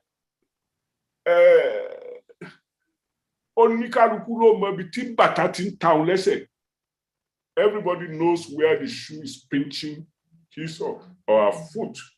Oh Lord Junior, it is you with your eyes, even if you are wearing glasses like Dr. Ophion, that will not allow anybody to poke his fingers into your eyes. You will have to be the one that stops people from, I can see. Anyway, jokes aside, I am trying to go back to the issue of whether or not an organization, Niners, Yoruba Koya, this or that, whether they are going to do one thing or another and why. They asked Winston Churchill. Winston Churchill said, the worst form of government is democracy until you consider the alternatives. Democracy, as they say they practice it, is by vote. It's electoral democracy. Electoral democracy is meaningless when the issue that are to be discussed seriously are discussed in languages that the ordinary people don't speak. Nigeria's language is English, but the language in Gbode is Yoruba. The people of Gbode don't understand the issues that are for contest because they are not discussed in their own language. They don't know anything about the Constitution. Mm-hmm. So how can their voting be considered democratic? That's why people go ahead and rig it for themselves, because they know the people who don't know the difference. Mm. It is those of us who went to school. We were schooled. Now we have to become educated. Because being schooled just means that we bought into whatever was in that textbook or practice in England and America and all of that stuff, and we think that was going to do. No, when we are educated, we will know that it is like putting a square peg in a round hole. And if we must be worthy children of our ancestors, we must engage in the education of the people so that they will know what it is that governs them, to embrace if it works, to reject if it hurts. That is what this whole election or no election thing seems to be about with me. What is the meaning of the election? When was an election ever right in Nigeria? In 1979, I was sitting here in Washington, D.C., 3 days before the election in Nigeria. I got the result before anybody cast a vote from Arlington, Virginia, where a particular agency working for Nigeria was collecting information and data and projecting. The projection was correct to the nearest 0.001 of 1%. That's a rigged election. Our people are an abused people. If you pinch us, we will feel it. If you stab us, we will bleed. We are human like everybody else, as far as biology is concerned. But we are treated as subhuman by all the forces surrounding us, local and otherwise. It is that kind of thing that we want to address. It is that kind of thing that Odua Foundation wants to study in order to know how to share information in an educative rather than school way with the people that we love. Thank you. Thank you, Baba. It's not only Auntie Shola, can I come in there? Yes, one second. I just want to make a comment, then I'm going to, I'm grateful. It's not only the Yoruba Gbode listeners or the Yoruba youth like me who grew up around Baba Adeboye that are lucky. It's everybody that has the opportunity to listen to Professor Adeboye that are lucky. Thank you, sir. Okay, Auntie, I'm going to let you make your comments and I'm going to go back to my question. Yes, ma'am. Okay. You have the mic. Yeah, Uncle Adeniran mo fẹ́ dá lóhùn. Daddy, what you have said, you are very correct. In the the cultural evolution of the Yorubas or the average Nigerian, not just Yoruba, no problem. Very in the first, I want to make an observation. Nigeria rig election. Everywhere they rig, but at least they follow the principle that you can only rig successfully where you are wanted, because violence has been unsanctioned violence. It's a sanction for 1B. That's part of the problem of Nigeria. There's no sanction for anything. You get away with murder, whatever, but that is by the point. They did that in 1914, Turkish amalgamation. The problem is they knew. We saw the documents. Daniel married the penniless, penniless but well-behaved boy of the North to the servant lady of means. That is our South. So that it's been there. I want lot and our people. They are still teaching them. They have a place outside London where they send them for training. That's why they call themselves born to rule. They call Professor Yadudu, what they call constitution and everything they were taught. Plan they were looking for slaves in a more dignified form than what they were using before. But and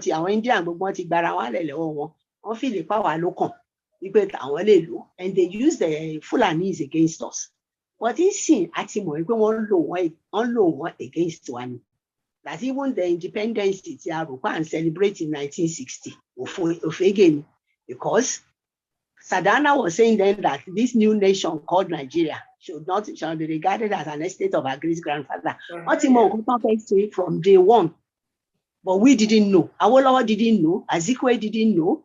Who else was there? The only one that knew what was going on was Sadana.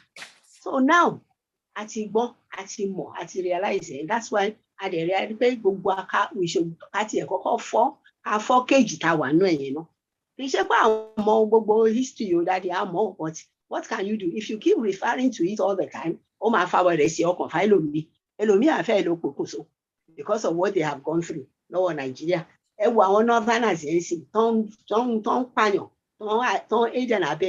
the war, killing Igbos and everything under the guise that they are Hausa Fulani. But realize because Hausa Fulani. Fulani is Fulani, Hausa is Hausa. But it was too late for them. They had blood in their hands. you know, what is a lot of things you can say, don't regret it. See, every go on is see, you know, Nigeria praise. I don't know long back. Hello, all these are all the things that happens to people. You must not follow me. I fell a focus, so to realize. Scam right now. They are still taking barrels of crude oil, batches of it every day long crude in Nigeria without paying a kobo. All these internet companies, UAC, Unilever, gbogbo yẹn, àwọn bàbá wọn ṣe ń gba dividends. Ìmí inú wa suspect pé àwọn kan ṣe ń gbé ní Kaduna, inú GRA Kaduna bẹ́ẹ̀, tó ń bẹ̀ náà retire sí, tó ń fún wa, wọ́n àkọ́kọ́ ti sanwó dividend wọn náà, kan tó announce it in Nigeria, wọ́n á ti gbà tí wọ́n up front. So we know that's what they are doing. That's why they refuse to end láti dá sọ̀rọ̀ Nigeria. Torí bí Nigeria ṣe wà yìí, gangan ló pay wọn ní England. Àwa ní big pot wọn. Àwọn náà kàn ń lọ àwọn Fúlàní yẹn, nítorí pé àwọn Fúlàní náà rí tí wọ́n jẹ́ ń bẹ̀, they don't care. No, ọkọ̀ jẹ́ pé wọ́n fẹ́ kọjá ni wọ́n ń sìn pẹ̀lú àwọn ẹni tó fẹ́ kó wọ̀lú wa láti wá gba Nàìjíríà tí wọ́n ti mọ̀ pé àwọn gan ti kọ́ sínú amalgamation kí ni ẹ pé tó bá yẹ àwọn natives, àwa náà ń pè ní natives yẹn o, the natives will wisen up and revolt. So revolt yẹn là ń go through it, àwọn gan ti rí pé revolt máa wà. Ẹ jẹ́ kí nínà sì ṣiṣẹ́ ẹ má tún máa sọ fún wọn pé bóyá kí Yorùbá do it on their own or Igbo do it on their own. Tá a bá ṣe kíní ìpọ̀, a lè succeed. Ẹ jẹ́ ká break kejì yẹn. Nǹkan kí nǹkan tó bá máa ti díẹ̀ yẹn jẹ́ kó ti díẹ̀. It cannot be worse than the situation we are in now. And that election, and that election has to be stopped because how do we stop the election? No, how do we stop it? Auntie, you see, this is the political key to close shop. It's a shame. The average Nigerian. But, Auntie, I agree with you. But Auntie, okay, I agree with you. I agree with you. But this is the situation. Baba Adeboye Mori, look, I'm going to call you later a little bit. Just let me make this point. This is the point. Agban se, Oyin se, Oju Olokowu. Where do we go? The people, they are poor. They are being punished by the politicians. They are using the hunger to punish them. Now, there's nothing they can do. But we have many organizations. We rely on these organizations. People rely on these organizations. If people, the common people, if they don't know what to do, what about organizations who put themselves together to fight for the cause of the people? What are they going to do to stop the election?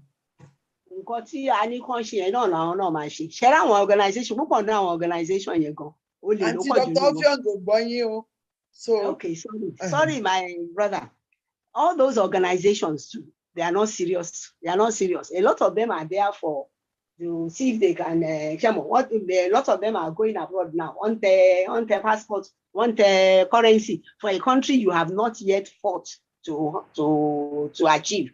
They've achieved nothing, and yet they are already trying positioning themselves to get to the finishing line before everybody. There's work to be done, and the work to be done is stopping these politicians. We have to stop them. That's the only solution. If you allow them to get to 2023, we are in for either Nigeria disintegrates and we have warlords, or we are in for another 4 years of slavery and invasion and being killed every day. They will kill us. People should not think they will not be killed. The day they are going to start, they are waiting everywhere now, just waiting for what? For the sleeper cells to wake up. There are sleeper cells in every forest all over Nigeria. They will just on that their food radio. They will just give them the instruction. They will, they will get up. Thank you. Kill it more before morning. You will see what they will do. Is that when Yorubas will now start to fight? Is that when okay.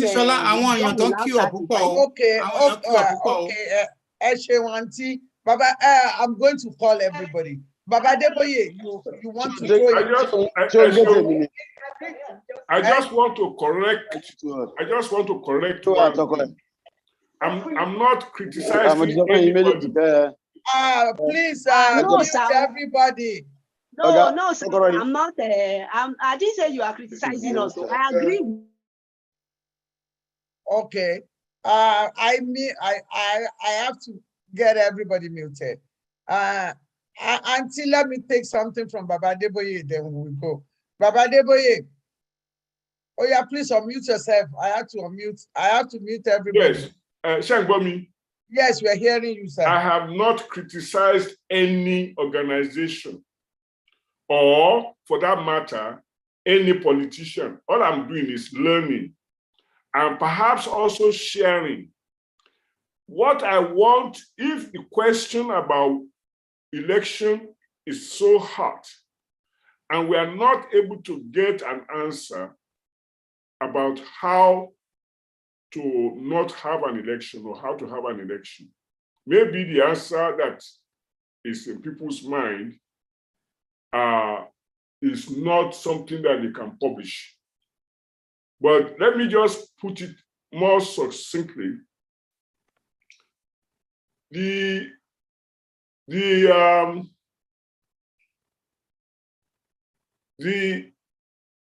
kind of result, kind of outcome that some people are proposing, some of us might find very frightening.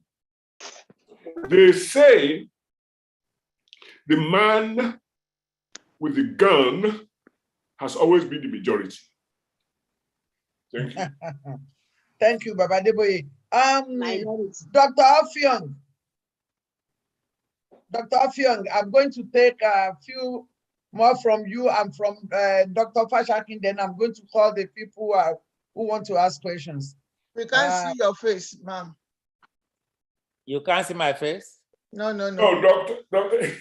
The host. Okay. This is my face.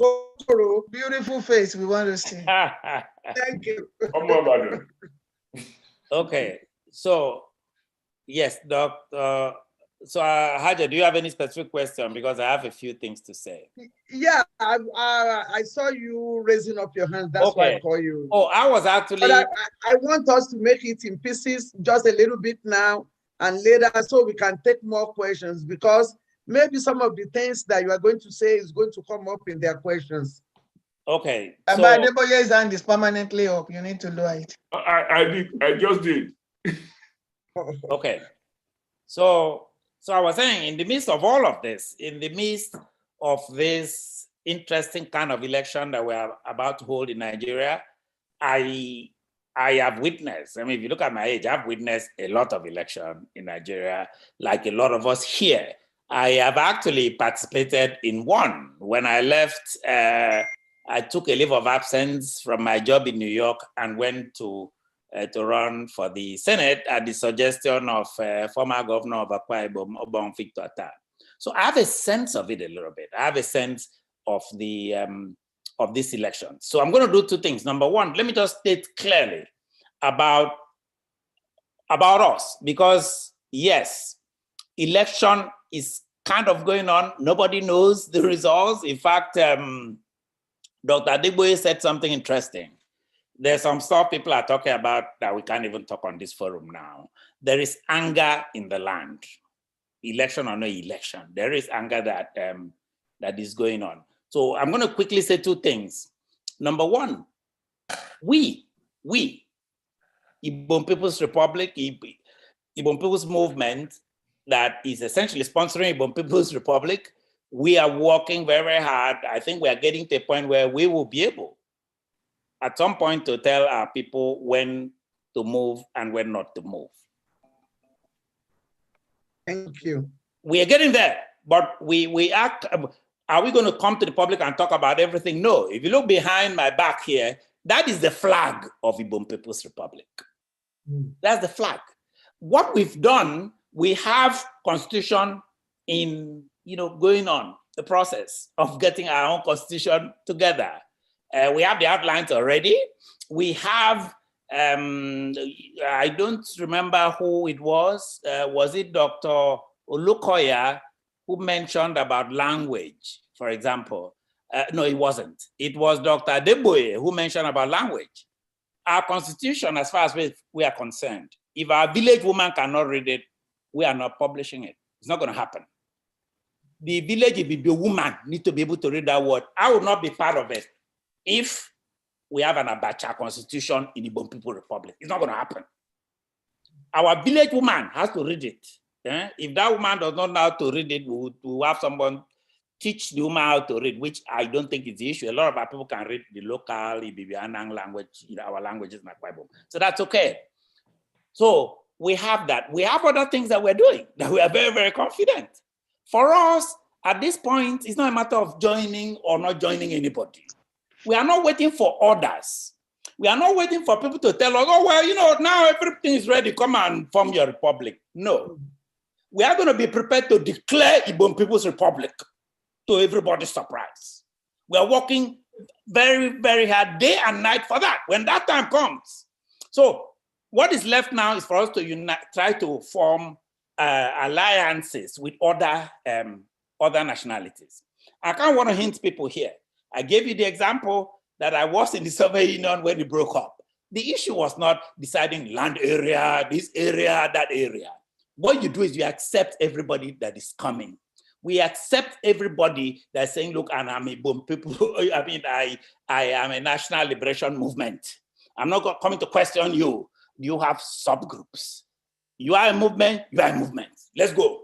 But for us, I'm just saying, as for me and my house, when the time comes, we will declare Igbo People's Republic, 9 million people. 9 million people are more than the Fulanis in Nigeria. That's number one. The second thing that I wanted to say, to use this, because I kind of needed to make that point. We don't need permission from anybody. 1923, a few years after amalgamation, in Udo Udoma's book, Justice Udo Udoma was the chairman of the Second Republic Constitution in 1979. He's written a seminal book on Igbo nation. And he pointed out that in 1993, we wanted Igbo people, we wanted a republic then. But nobody wants to talk about it a lot. Think about it. If we want a republic in 1923, is it today? Somebody's going to explain to me that don't worry, wait for A to happen, B to happen. We are not waiting. We're going to form our country, period. The next thing that I wanted to say was to give you an example here, of how the election we are talking about, how it works. A personal example. Let's get personal. Our former governor came here to New York. I was a professor here in New York. Took me to see Obasanjo, who was in Millennium Hotel in Manhattan. Obasanjo had come to attend a UN thing. Said, oh, this is our professor here. He wants to run for Senate. So I went back to Akwa Ibom and I did my so-called work. I consulted everybody. I went through the consultation process, in short. But let me cut it short. When it was time for me to actually have the party, essentially have a kind of an election thing for the party, PDP, to nominate me, I was told, you have to go to Mina to see Ibrahim. And I am not just talking, because I am very, very careful with what I say in public. Like a lot of public figures, I don't say a lot, but what I say, I am ready to be quoted. And when I argued against that, I was told, well, go and see a second opinion. Like in medicine, when you are sick, you look for a second opinion. My second opinion was Donald Duke, governor of Cross River State. I was taken to Donald Duke by my cousin, who is the one who helped start the carnival in Calabar. I went to see Donald Duke. Donald Duke said, oh, I've heard about you. I'm so excited. I wish someone like you could walk. But he leaned over. I said, have you seen Babangida yet? This is 2002. It was then I realized that this game was not for me. Because even at that time, I knew that Babangida has no right to tell somebody who to vote for. Even at that time, I knew that. Of course, I packed my bags and came back to New York. The point that I'm making is, even then, people explained to me, say, even after him, I hope you're going to go to tribunal. Do you know who appoints people to the tribunal? Do you know who appoints people to the appeals court? If you go to appeals court, forget money. Money is important. You need to have a lot of money, but money is not the issue. Don't worry, the governor will take care of the money part. The part though is, are people who run the country, the northern elite, do they even want somebody like you? After you thought about it? Even if you get into the Senate, will you be able to talk? Really? They were like, hey, unless you have another agenda. But if you're going there to do what you say you're going to do, go back to New York. Yes, That was then. Today, all of what people predicted has come true. The elections now are a sham. The chairman of INEC is some Fulani guy appointed by Buhari. The appeals court, after they kicked out Salami, they've replaced it. I mean, if you look at the whole system, the election is a sham. And I'm sorry, whether they manage to force the election or not, Nigerians know it is a sham. The election now, as somebody pointed out, is a business. And that's really what it is. Okay, let me take questions. Unless Barrister Janet Fashakin has something to say before I take questions. Yeah, let me chip in on how do we enforce the no election? Exactly, that is the point of today. It's a difficult thing to do, and it's not difficult. It's not difficult if you sensitize our people. If you remind them of where they were 4 years ago and where they are now, as their position changed, as their life been better, what was it that they did 4 years ago that justified what they voted for? Like I said, I never voted for Buhari. I know many people in my area did not vote for Buhari. Who voted for Buhari? Oluomo group, with cudgels, with guns, with beating up.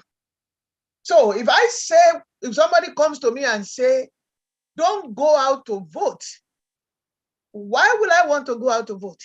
If I remembered what happened, I came from Osun. We saw, I repeat again, we saw what election brought in the present governor there. Though he later turned out to be a good governor, I mean, of course, because he returned my school and my school uniform.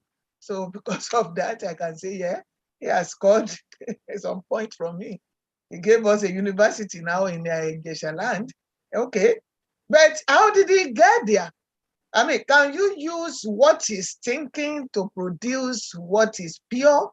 I don't know. I never voted for him. I know majority of Osho people did not vote for him. Who voted for him? Still the same Oluomo that gave us Buhari, with the guns and the cudgels and the beating up and the killing and everything. So why will it be difficult if you say to people, please stay home? Let's know exactly how they are getting their votes.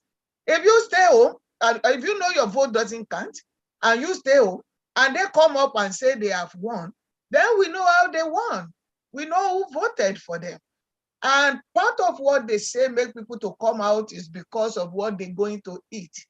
If at the age of 40, 45, 50, what you are going to eat is still dominates how your life is going to be run, then you have a problem. So I believe through sensitization, which may come from schooling them, talking to them, which has already started, through the mass media, all these Sorosoke people, they are doing wonderful work, wonderful jobs, because I know people do listen to them. Through that, you will remind them. It's a matter of reminding them, because anybody, like I said, now who is over the age of 40 has been around now for at least 2 presidential elections and other elections, or if not for 3. Okay. So they know what is going on.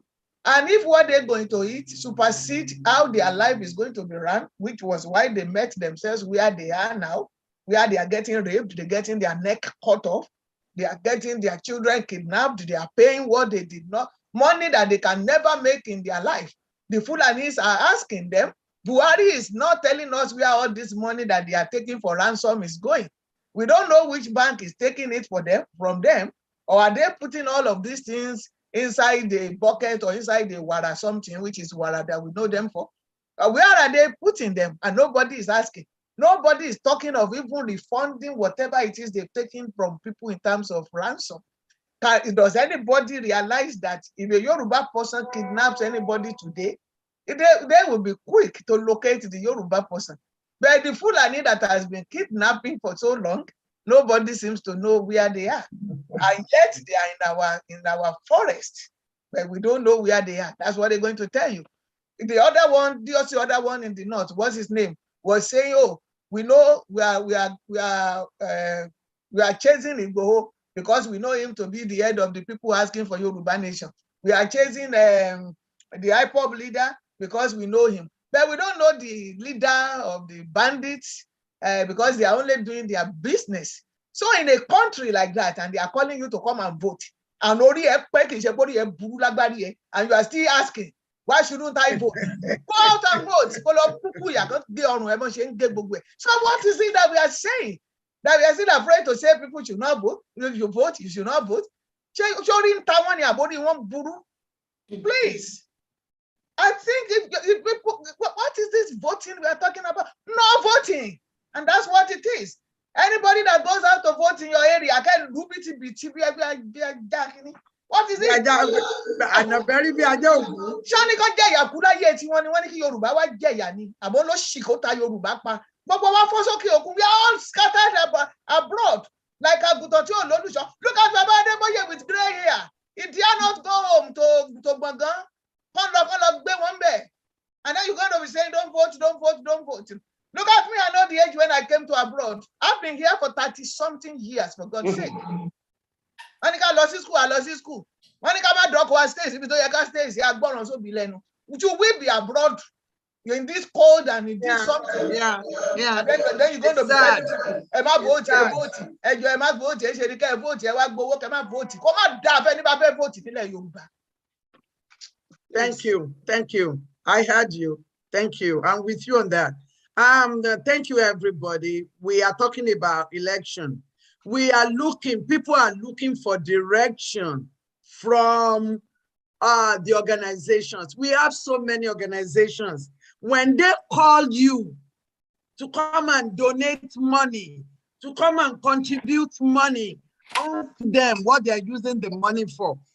Why don't you ask them what they're using the money for? I'm going to call people for to ask questions. Let me do that in a minute. I'm going to call Prince Adewale. Please unmute yourself. Omoba Adewale, lower your hand. Let's go to question quickly. There are many people who want to ask questions. Thank you. I'm just sending you. Actually, you have me.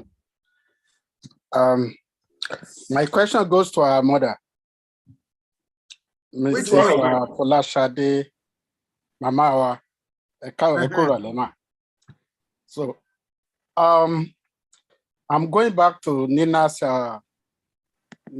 case now, because Nina declared force majeure in December 2020, and it was they gave federal government 3 months. After that, they gave the state, I think about 90 days. Then after that, it was extended to August. And after that, all we keep on doing is talking, bring down the constitution, but there is never any time Nina has come up with a solution how to bring down the constitution. And up till now, all we keep hearing from Nina is bring down the constitution, every nationality do this. How do we do it? How do we bring down the constitution? 2 weeks ago, when Mama brought her Baba from Ibadan, Afenifere, I think I had a little argument with Barrister Ogedegbe that very day. Barrister Ogedegbe was telling me that, oh, Ilano's case to court, you cannot win because you cannot win your case. we have to follow Nina's route.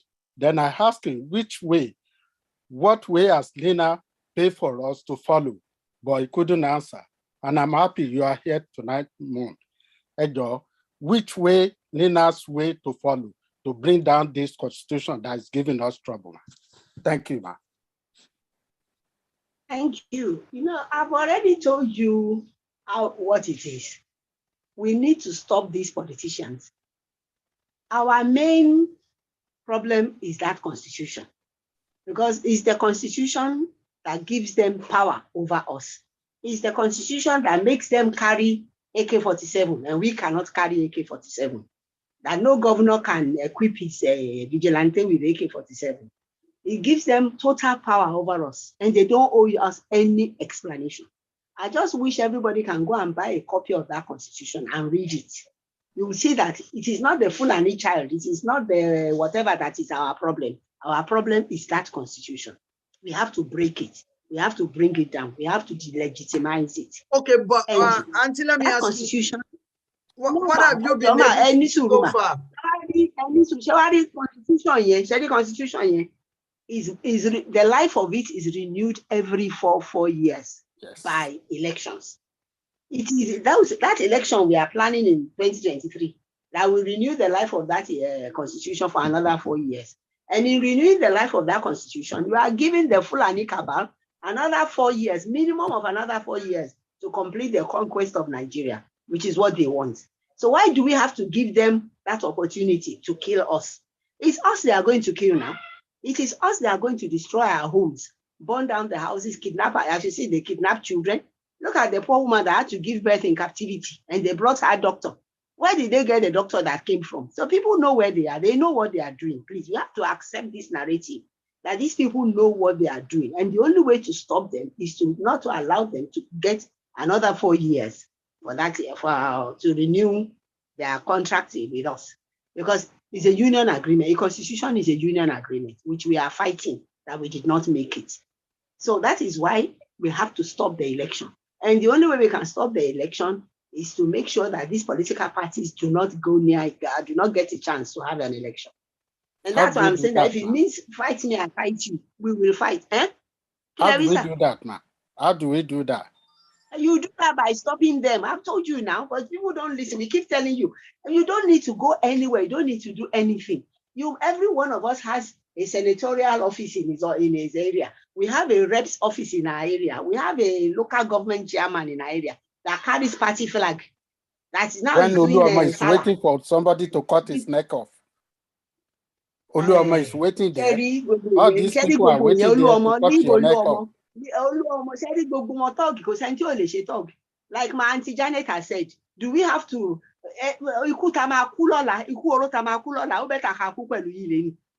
that's what that is the point of what she has been saying all along. That say you want your life to be a matter of what you eat. Is tomatoes and onions the reason for your being alive? Is tomatoes and onions or whatever being the reason decide what your child is going to live on, or what they are giving you, the 500 or 1,000 they are going to give you tomorrow, that it is a tunuawe, that they are breaking fast. Is that what your child is going to live on for the next 1 year? No, we have to talk to ourselves. Yoruba no Yoruba sọ pé tó bá kọjú sí ẹ kò ṣe bá kan tó bá kẹ́yìn sí ẹ tó bá kọ wọn nìkan kò rí ẹ. Is it not better to die fighting on your feet than to die a gruesome death? They cut off your head, they rape your wife and your daughters in front of you. Some of these people are so wicked, they will tell a son to rape his mother in front of them. What kind of a life is that? All for what? Because you want to eat? Because you want to stay alive? They are coming. Don't let us fool ourselves. These people are coming. And the only way we can stop them is to stop them now. Let them realize that we do not, that election, that hope that they have that they are going to renew their contract for another 4 years is not going to come. They already know. That's why they are running around. You see them talking to Afe Babalola asking for government of interim government. What do you want to do with the interim government? Because they want to put Obasanjo and all the ex-heads of state there. So we'll do all this wahala, risk our lives, risk everything, and then hand over the government to them. It's not going to happen. It's not going to happen, please. We need to stop them, and we are all capable of stopping them. If we create enough problems for them, they will realize that election will not go on. Create problems for them. Are they not creating problems for us? Killing us, wanting us to run away from our Let's homes? take another question. Before we take another question, can I say something? Yes. The last 2 years. Please, let me That's say why something. I said to me, when you called me the last, that's why I didn't come. Because we've been saying this thing for the last 2 years. Our people will not listen. They'll be collecting peanuts and keeping quiet. Let me give you this Yoruba proverb. Foríjì mi. Bí alágbẹ̀dẹ bá ń lurin, àmì ló wà ń bẹ̀. Alágbẹ̀dẹ ó sì máa lù ní tí àmì yóò fi parí. Yeah. Okay. For as long as it takes. Anti-barrister Fashakin. Please let me chip into what our mother is saying. Okay, what she's saying simply, is this, that we need to stop them. People keep asking, how do we stop them? How has the Fulanis stopped us from being able to move around? Nobody has the monopoly of terrorism. Okay, let's get that straight. The Yorubas have been so we have the IPOPs over there. Oh dear, go for election where they are. And then we say, oh, we don't want to align with them. We don't want Nigeria to call us terrorists. Hey, I was saying it during the rally in New York when Jane of Ninas was saying we don't want the IPOP to join us in the rally because Nigeria had judged them terrorists. I say, what do you think those of us who are standing here, what do you think they are calling us? So we are not terrorists? How come Igbo is in detention? How come they are chasing Igbo all around? How come the IPOB leader is still in detention?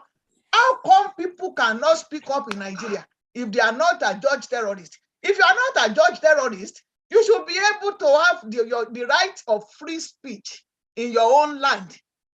Now, if you say something that speaks against Buhari, you have the DS, what do they call them now? The Digbolugi, I call them the DSS. DSS. What is it they are called? The DSS. Yes, the Digbolugi State Security. They are coming for you. They're coming to raid your house. They're coming to arrest you. Has anybody ever asked for what Madefia did wrong that is no longer alive today? So if he's not a terrorist, why are they after him? Let us all be terrorists and let terrorists fight terrorism. And then we will know whether there will be election. But the Yorubas, we are too, oh my God, look at the question. How do we stop election? Yellowfin, I really, the people that I have problem with at this point are the organization that they say they are leading.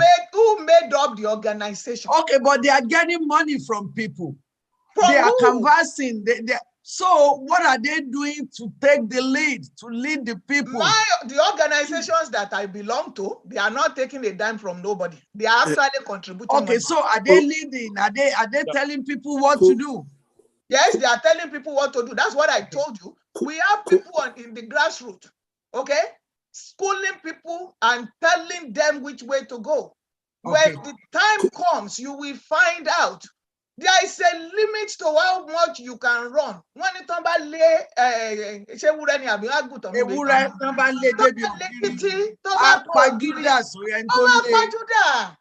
it is time for us to begin to prepare to pajuda.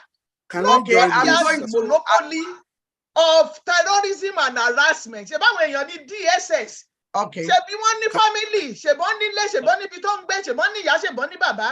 Can we I have join people this, in the grassroots. We can go after them. Can I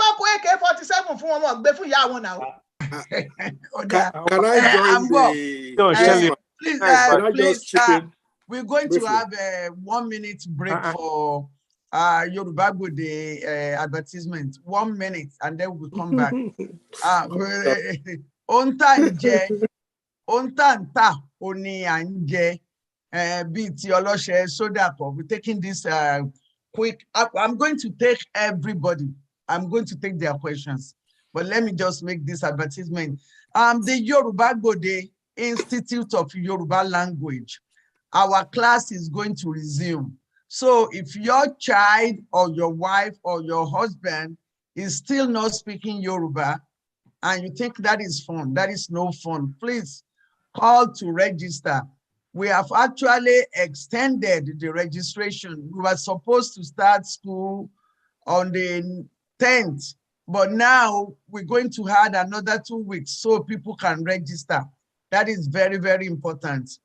There is a very, very popular writer in Nigeria. In those days, in actually Yoruba land, D.O. Fagunwa. Yoruba Gbode has D.O. Fagunwa now. I am calling people, please take the opportunity to buy D.O. Fagunwa's book. Yoruba Gbode have them in stock. It has been out of print for so long, but thank God we are able to get it. The all 5 series that he wrote, Igbo Olodumare, Aditu Olodumare, Ogboju Ode, Irinkerindo, and which one is, I have it here, but I can't see it very well. And Ireke Onibudo, Ogboju Ode, Igbo Olodumare, Aditu Olodumare, and one other one. 5 of them. Yoruba Gbode has them for only $70. We have Each. for the 5. Huh? Is it each or all? All of them. Okay. All of them. We have less than 10 sets left. So we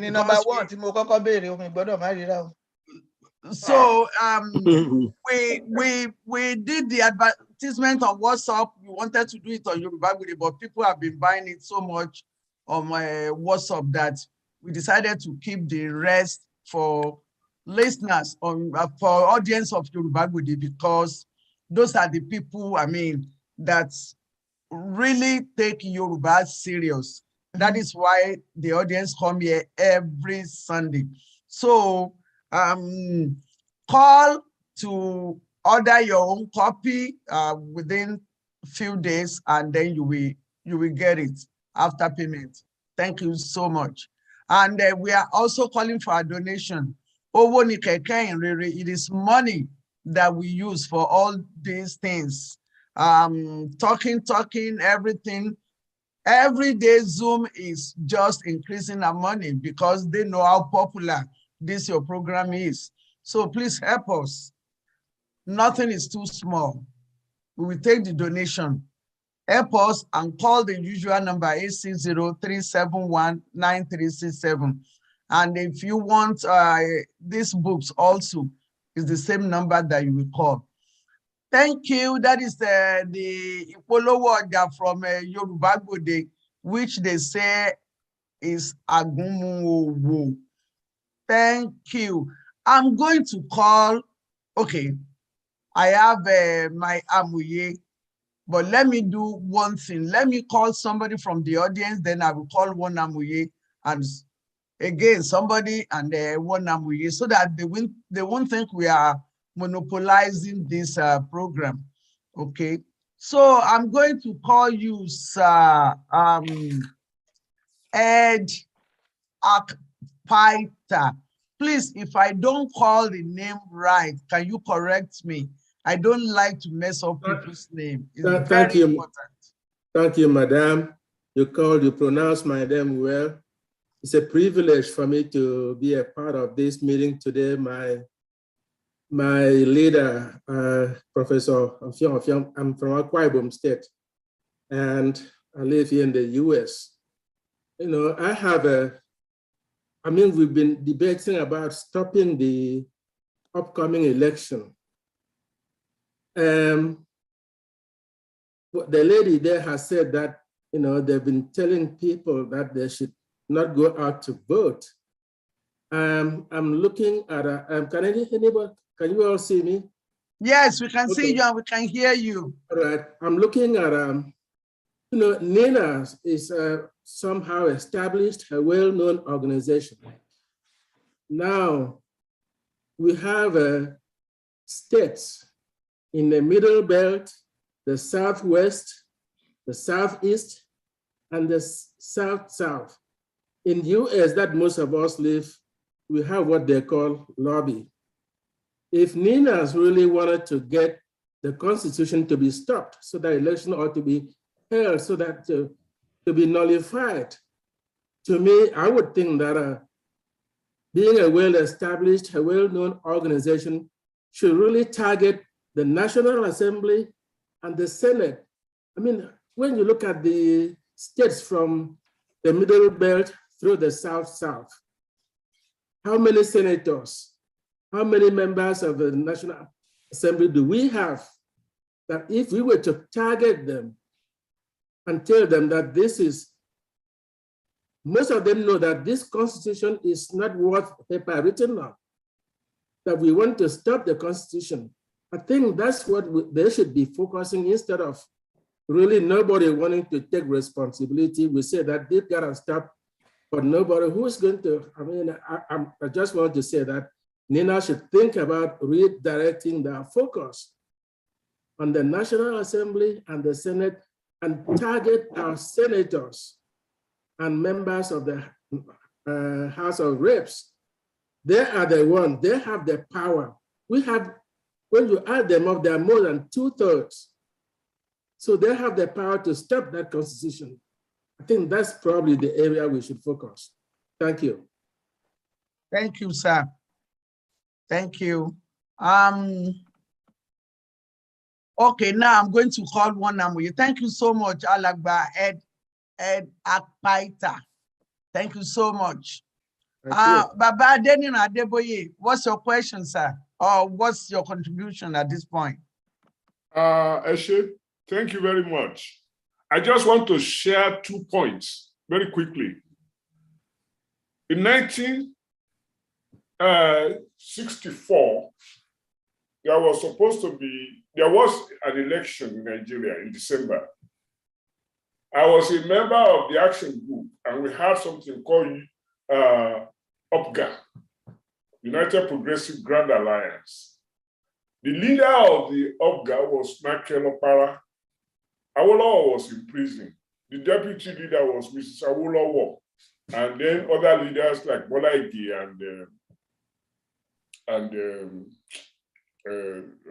anyway, I'm forgetting names. But we met at Okeado residence of Obafemi Awolowo and said that we were going to boycott the election.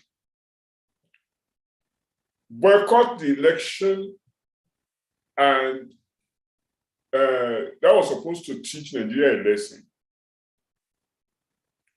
The election was effectively boycotted in the Eastern region because Michael Opara could see to it.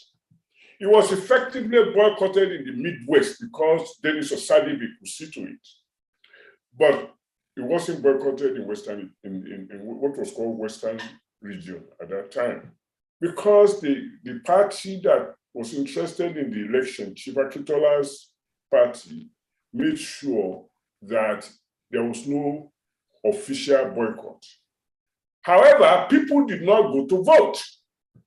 In my constituency in Gbode, there were only about 5 drops of ballots in one ballot area for the action group, whereas the ballot for the NNDP was loaded. They barely tore the paper off of the packets. So when the election was over and we went to war, verbal war, our leaders, Michael Opara and Dennis Osadibe, were 2 of the premiers. There were 2 others, Akintola and Sardauna, and then there was Abubakar, the prime minister. They outvoted the 2 and said, we can let you go and have a by-election in your region, but the election we had in December is valid.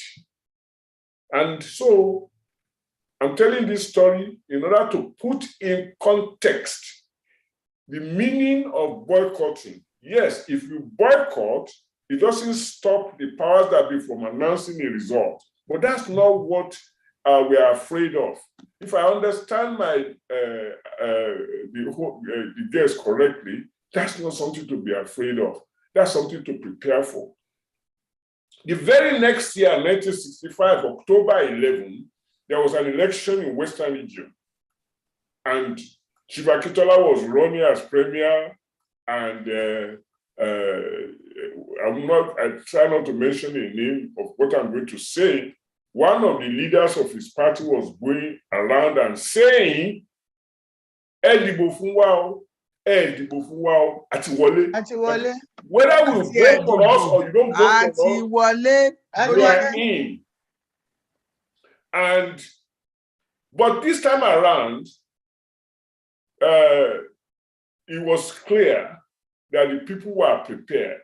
Yes, they declared themselves winner of the October 11, 1965 election.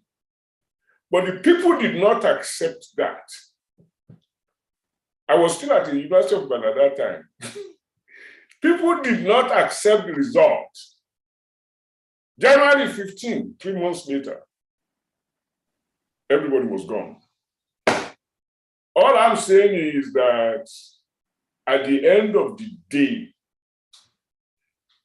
elective democratic government assumes a level of civility, a level of propriety, a level of awareness, a level of so many things that cannot be taken for granted. And when they are taken for granted, people resort to whatever other means they have. Even here in the United States, when it was possible on January 6, 2021, for a group of people to gather together and say they want to reverse the result of an election by violence.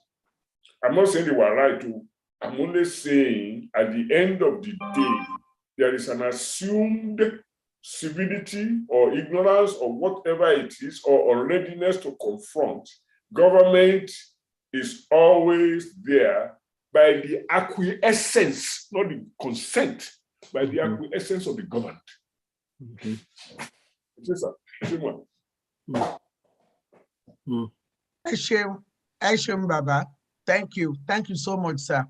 Alàgbà ètò níyan gan tó mọ ètò báyìí di àgbàdo tó ọmọ tiẹ̀ lálà Ọ̀túnba HOO.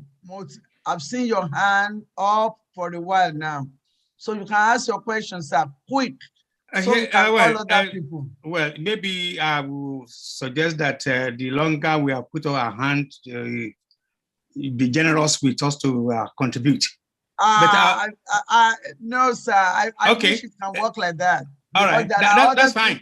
That's fine. Let me quickly go through what I put down as notes. I want to appreciate everybody, all the contributors, the guest speakers, and so on and so forth.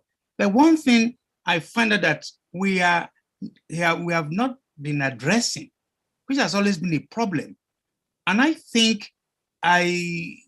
believe until when we start doing it, we are not going to make progress. I want to allude to the professor who had experience of going home to wanting to be a senator, and also Dr. Janet Fashaki, who also tried to be a House of Rep member. And they went through the same old story because they did not take off from the garage. To be a politician in Nigeria, you must be from the garage. So the point I'm making here is we also still behaving like we are still not developed. Most of us.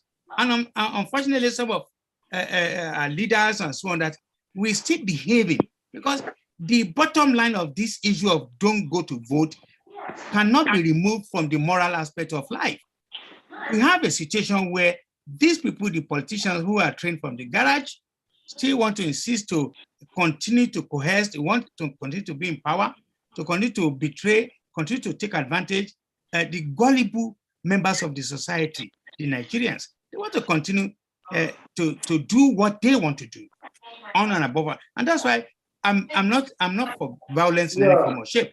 But when I consider things like this, how long somebody say renewal of violence, renewal of this betrayal every 4 years. They will continue to do it. And that's why I think we should be talking to our people and say,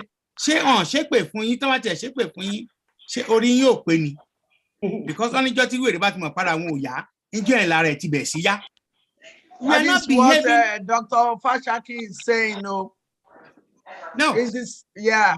Yeah. What I'm saying, what Dr. Fashaki is also saying, at the end of the day, we will need to stand up against these people. And what they are qualified from the garage, they don't know any other thing than to continue winning. They continue putting our people in perpetual poverty. They continue going to the market. So what is your suggestion, sir? My suggestion is like we need to stand up to these people, whether now or otherwise we will never get away. So the starting point should be we should try to make it possible to canvass for no election. And I do appreciate Professor, the last professor that spoke, that despite that, these people, because 99% of the time, the results are already in the cupboard anyway. But it is our duty, it is your duty, our duty, to ensure that we put more than enough information out there for our people to stand up against this kind of injustice, unfairness, and unpatriotism against our people. I want to thank you. Finally, I just want to say, unless otherwise you don't know how business or politics run in Nigeria, I've been through it, through UPN. I don't know why anybody should take Obasanjo making promises. His immediate cousins were asked to come home. They did not get 2 votes. And if he ran away, he did not even sympathize with them. Their local whatever. So really and honestly, we must stand up. Okay. We must stand up. Okay, so, okay, you still haven't given us how to stand up. So stand up is giving this continuous exercise of engaging our people, educating them, telling them not to vote because they're not going to get anything for their votes anyway. So if they're not going to get anything for their votes, we might as well say to them, don't vote, because if you vote, you get nothing. So it's going to be double jeopardy for them. Okay, thank you, sir. Dr. Ofionakwa, after that, I will call Alagba Stephen Faleti. Dr. Akwa. Yes, thank you very, very much. I think it sounds to me like we're really getting down to the reason why we're here. I will say just one thing and ask a rhetorical question. See, we are sitting here, we are saying, hey, let's stop vote. Let's tell people not to vote. Let's stop the election. That is well and good. Can it be done? Of course it can be done. We can stop an election actually, and we can tell people not to vote. This will bring me to my rhetorical question, or let me just say, at the beginning, Al-Haja talked about the fact that we have all these organizations, lots of organizations who have talked about self-emancipation, who have talked about breaking up Nigeria, who have talked about there will be no election, and suddenly she's not hearing from any of them.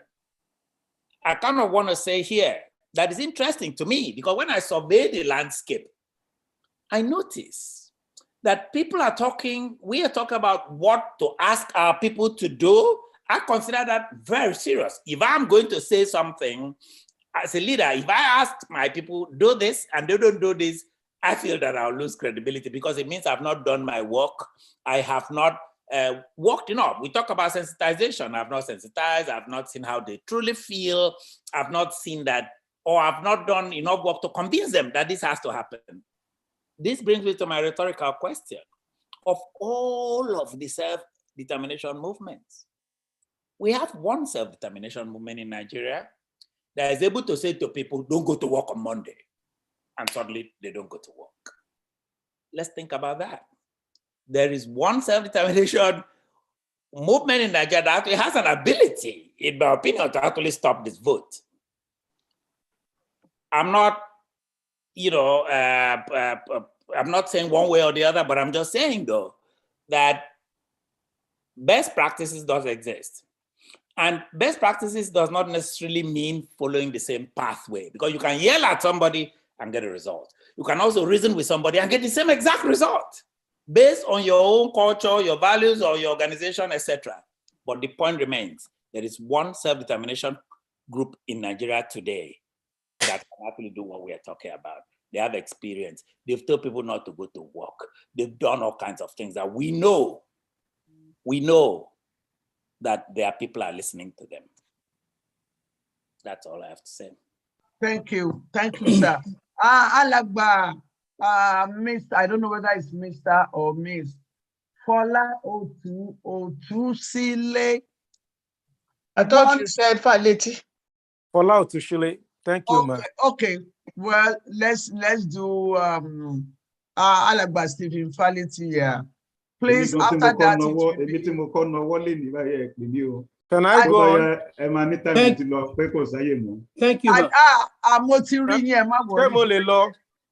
go on? Thank you. Alagba Stephen Faleti, let's go. Thank you, Madam Shola and the House.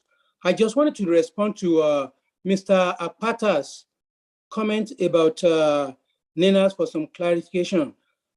He made some starting comments that NINAS is an established organization, if I can use that term, and that is correct. But then to turn around and ask NINAS to go to the legislature, it's outside the scope of the authority and mandate of NINAS. Just like you said earlier on, that NINAS is an established organization, NINAS is only established and recognized by the alliance members that it's working for. It has done and is continuing to do a very good job of educating the alliance members of what we need to do to pull down and repudiate the Constitution. If the legislature and the government will listen to NINAS, they will have responded to all the letters that were written to them and the reminders in the early goings of the constitutional force majeure. The only people that the legislature will listen to are the grassroots citizens of the alliance members. And that's why Dr. Fashaki and Mrs. Folashade have said that we need to pull down the Constitution by educating the people to not vote. The people that the constituency to which the legislature, the Senate and the House of Assembly report to, those are the only people that they will listen to by their vote. So the onus is not on NINAS. The onus is on the people. And that's why the people need to not go to vote. Thank you very much. So you think NINA has done everything within their power? Oh, NINAS has done everything within its power and it continues to do that. Okay. Now, is there anything that they can do in terms of encouraging people or enlightenment or public enlightenment, or they have finished work on that too? I can say affirmatively, being privy to everything that NINAS is doing, that it's doing that indirectly through its messaging to the alliance members. So okay, is there any way they can do it directly to enlighten people, or it's not within their scope? It's not within their scope to go to the citizen. It's the alliance members, which NINAS represent. See, NINAS is a Nigerian indigenous nationalities. I see what you're saying. Exactly. I see what you're saying. So it's the alliance members that need to educate, and that's why Dr. Fashaki is saying you need to go to the people, and we are going to the people. The Yoruba is going to the people, the Igbos are going to the people, the Middle Belters are going, so just like that. Okay, let me call somebody else. Thank you. Thank you, ma'am. Fola Otusile, I don't know whether it's Mr. Chief, Doctor. It's Mr. Okay. Good evening, man, and good evening to everyone on the platform. I've been listening keenly for the last 2 hours, and all I hear just 2 hours. We started earlier than that. Okay, that's when I joined. But so far, what I've learned is that the only way out is to bring down the Constitution. And based on what we're focused on, it seems as if we're focused on the presidential election, because I know currently they have the local government election, they have the state election going on. And even let's move past beyond that. Let's say that we have the presidential election, and let's say the election took place and our people did not go out in masses to vote. What do we do after that? What do we do after that? Let's say the election did not hold. What do we do after that? That's why let's say the election does not, if the election doesn't hold. Yes. And then just like the professor said, that it had happened in the past that people stayed home, they did not go to vote, but then the people still came out, they bring and out they the still results. declared, right? They still declared that they won whatever position that is being contested for. Then where do we go from there? That's my question. Okay, I want to answer that question. Yellow fin Fashakin. Unmute yourself, man.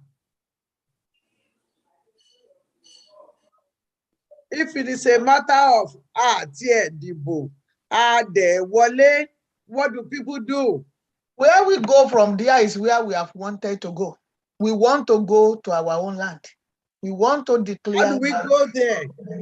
That's one step down. If there is no election, I mean, I'm not sure there will be no election among the Fulanis and the Hausa. What he's saying, what our brother was saying is that if people refuse to vote and they still declare that A and B and Z won the election, what do people do? They go to court to prove that there is rigging. They go to court to prove that not we, the people, voted for them, like we are doing concerning the Constitution now, that there is a Constitution that we, the people, did not write, did not vote on. We delegitimize the election. We show that this election is not for us. We didn't vote, and they are giving us somebody that they said won. Who voted for them? We can take that to court, and then we can move on in what we want to do. That we are not part of this Nigeria, so they can do whatever they want. It really shouldn't be any concern. Okay, Auntie Shola, please. Is there any judgment? Auntie Is there any Shola, true can I just say justice in something? Nigeria? Yes. No, please. Auntie Shola, may I say something? Yes. Hello? Hello, Yes. Auntie Shola? Yes, I'm hearing you, ma'am. Auntie Janet, please, you cannot use an illegality to declare, to fight for an illegality. That constitution that you want to take them to court over is an illegal, it's a legal document, but it's illegitimate. So everybody going to take any course on this election or Nigeria under that constitution, they are making a grave error in jurisprudence. That is number one.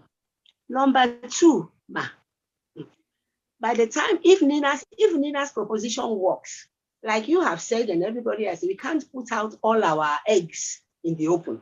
If what we are planning works, long before the constitution, long before the election, that constitution would have been down. We would have entered transition. So there will be no question. If it doesn't go that way, is there any plan B? If it's going to go that way, because the plan B is going to be Armageddon. And that I can assure you. Because nobody is going to sit around and wait to be killed. Are you going to sit around, tell your people, you are in America now, but your people are in Nigeria. You have people here. Are you going to tell them to fold their arms and wait to be killed? You are not going to. So if they don't agree, if we do not enter transition well before the election, there's going to be Armageddon. Either one, they have it, their choice. The choice is for them to make. But if our ploy works, long before that election, transition would have entered transition. We would have started negotiation. Because we have to negotiate. Is that negotiation they don't want? Is that conversation of whether we want to stay with them or we want to leave that the cabal does not want? And they have to have that conversation. That was what Bola Ige was saying, that we have to renegotiate the whole basis of our relationship with them. That was why they killed Bola Ige, because that was what the man said that long time ago, that we can't continue like this. We have to sit down and agree that yes, we want to stay with you or we don't want to stay with you. And we would have reached, and hopefully we would have reached that point long before the election in February or March next year. Elédùmarè á ràn wá lọ́wọ́ àti dé stage yẹn. Short of that, tá a bá ti rí yẹn ṣe, Armageddon ló máa kàn. Nobody is going to wait around to be killed. This situation is getting too hectic for everybody. None of us can sleep. We worry all the time.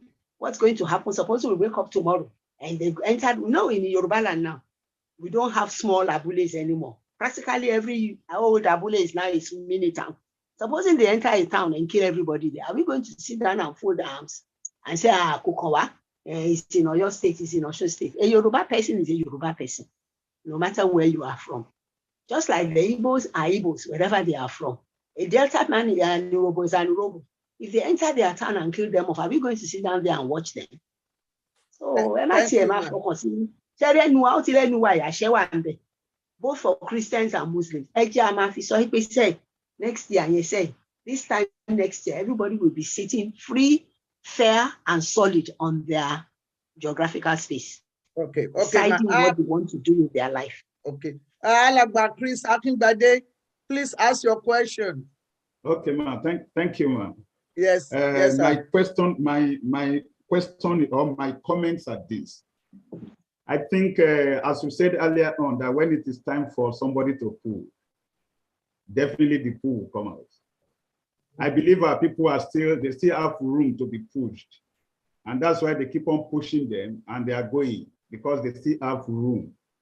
But soon, I believe soon, they will get to the end where they can no longer they can't go beyond that point. Exactly. Then they will face whatever the problem that is making them to run. And we are getting to that place by this year. Now, what is needed is just courage. If people are demanding and we are negotiating, remember the person that is doing the oppression, we never allow the oppressed to go away, no amount of negotiation, because it's benefiting from that person that is being oppressed. It is the oppressed that will summon courage and say, no, enough is enough. And that's why I'm challenging the groups. The groups have a lot of role to play. The leadership of the groups must take courage. And the individuals as well, those who are being led, they must be courageous.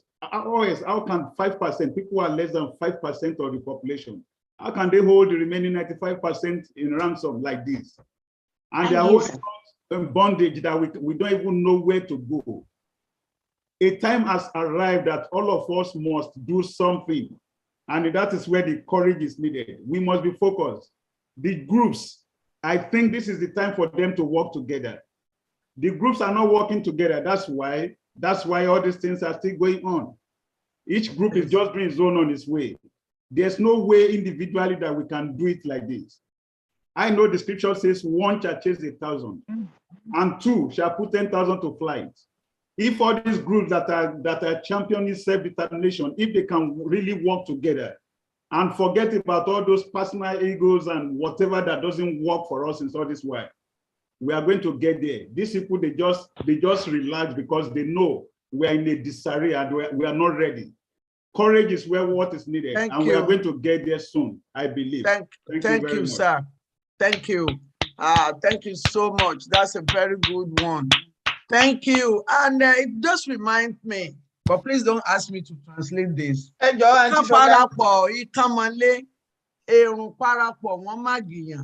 Àìtòlọ́wọ̀ọ́rìn èdò ní í ṣekú pa wọ́n, tí ọ̀ka bá ṣíwájú, tí èrè bá tẹ̀lé, níní tó sunwọ̀n lédò bó ṣe rẹwà tó, kó máa wọ́ ruru bọ̀ lẹ́yìn.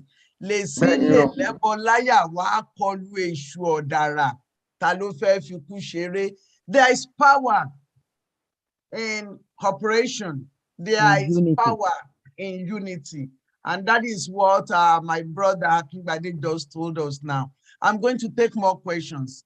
Please, before you take any question, can I say something? God bless you.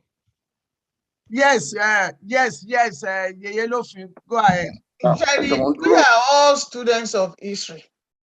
But I don't understand our people, the Yorubas. You know, these Hausas, they call us the Owambe people, the Igbos call us the Owambe people. That all we know how to do. And even the English people that sold us into this slavery. the implication of what the way they describe us was the Uwambetu, that all we know to do is Igbadun. Nobody wants to be affected by anything, and yet we are being affected. We don't like to die, and yet we are dying. It is a realization we have to come to. We cannot, just like I said, that when you push the goat and it comes to the wall, it will turn around.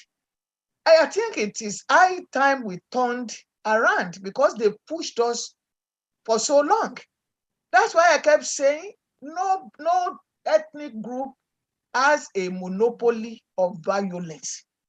And people keep saying, oh, we don't want to be violent. We don't want to fight. You don't want to fight. They are punching you left, right, and center. I mean, I understand that we are behaving like what the Bible says, that if they slap you in the right face, you should turn the left. But after you have turned the left, then what else is there to turn?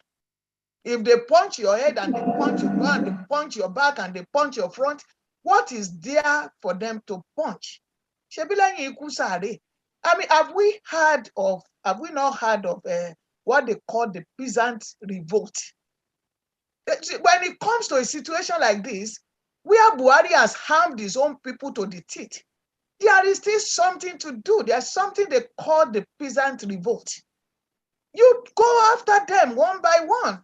Go and study history and see how the peasants who had nothing was able to overcome people who have guns, who have artilleries, who have bombs, how they've been able to bring them down to their knees to the extent that they will be the one crying for negotiations. We need to go back to the book of history beyond Nigeria. There's nothing to study in Nigeria because it has always been Olegba. It has always been people just, sabotaging. This thing we are saying now, before the end of the day, Buhari would have received it. Who would have given it to him? One of our Yoruba people. Okay, we know that one. So let's stop studying Yoruba history, kind of. Let's go into the world history and see how people who have been marginalized, people who have been pushed like us, people who have been terrorized, how did they get their freedom? Not far from here was Argentina. Not far from here was Cuba. I mean, we know what Cuba and America had in stock. At the end of the day, so we had people like that. Yeah, we are going to. My people will say, I mean, there's a proverb, and I will try very hard to translate it into English. They slap you, they push you, and they hold your head upside down, and you still say, unto the Lord I stand. What is left? Nothing is left. But let's face it. Arákùnrin Ṣèyí. Quick, 1 second, please. Protocol observed. I've listened to all what our speakers have been saying and the contributions, and I want to thank everybody for everything we have all said. Now, between fellow, where we go is quickly this. We have just 4 more years from this month. Time we pay and when you're they intend declaring their Fulani jihadist Nigeria by 2026, if I'm not mistaken. Now, 2023 election is in just some few months or less than a year's time. This year is a deciding year. We don't need to wait for 2023. In 1999, 12 Sharia states in Nigeria. 12 Sharia states in Nigeria. Can you mute everybody? The person with the phone knows that this is not fair, that this is not right. Okay. Arákùnrin Ṣèyí, please unmute yourself. In 1999, 12. Let's make it brief, though. Okay, very brief. 12 Sharia, 12 states in the north did not ask for referendum, did not ask for going to National Assembly, did not say anything. They just gathered together and declared Sharia. What we need to do is put pressure on our Yoruba governors, Akwa governors, certain governors, go to meet them in their houses, declare independence for certain states. That's all. That's all. Okay. Thank you. That's my suggestion. Okay. So, thank you, sir. We are going to keep telling them they should do the right thing. If you, okay, Alagba. Auntie Shola, àwọn governors wa ti há sí wọn lọ́wọ́. Àwọn governors wa ti há sí wọn lọ́wọ́. Ìjẹkújẹ. That's látòrí Ọ̀ṣínbàjò, látòrí Ọbásanjọ́, Ọ̀ṣínbàjò, wọ́n ti há sí wọn lọ́wọ́. Okay, so they have their mouth full. Alàgbà Túnjí Àtẹ́wọ́lógún, ó yá ìbéèrè ìbéèrè yín. Let's unmute yourself. Okay. Hello, I say thank you to everybody. How's everybody doing? After a long time, I've been away. And then there is a fine for being away for long. No, they said they were having one situation in New York, so I have to go there and settle the situation. So they promised me they're going to give me a woman, but unfortunately, I came back. Ìgbà tẹ́ lọ́lé ni bàbá wa Aláàfin kú. Ìgbà tẹ́ lọ́lé ni Aláàfin kú. I mean, mo ti kúrò ní Àjà ńgbà yẹn. Okay, anyway, yes, ma. Mommy Fashaki said, nǹkan tí wọ́n rán sọ yẹn, Àgbẹ̀kọ̀yà ni wọ́n rán sọ yẹn, ma. Let's say it in English so we won't leave other people out. Oh, Lord. Mr. Aqua something, there is no water. Okay. What Dr. Fashaki was trying to say was literally what is called Agbekoya in Yoruba land. There is no English for it. It is called Agbekoya. When the police people will get to your place and they will throw rice to them, by the time they remove their uniform, they have removed their uniform with skin. So it is not that we don't have it. It's now, Mommy Fashaki is now reminding us that all this we can do. And what they are trying to do, like Mommy Adekoya said, so many things that is on the way, which there are so many things I know too that are on the way that we cannot even talk about here. Some few months ago, I saw a situation where some couple of Yoruba boys, maybe 14, 15, there are about 3 of them, lured a Fulani machine, motorbike to the bush. And the Fulani guy, thinking what was going to happen, brought out his dagger, and the Yoruba boys, they overpowered him. And they told him, we are not going to kill you now. We know you. But hey, next time we see that you are doing something, we'll look at us very well. We'll find you and we'll get you. All right. So that thing is starting, man. It is only that we don't even want it to come out, but it's starting somewhere. And when we're turn around, man. Yes, and when we're turn around, and that is the fact.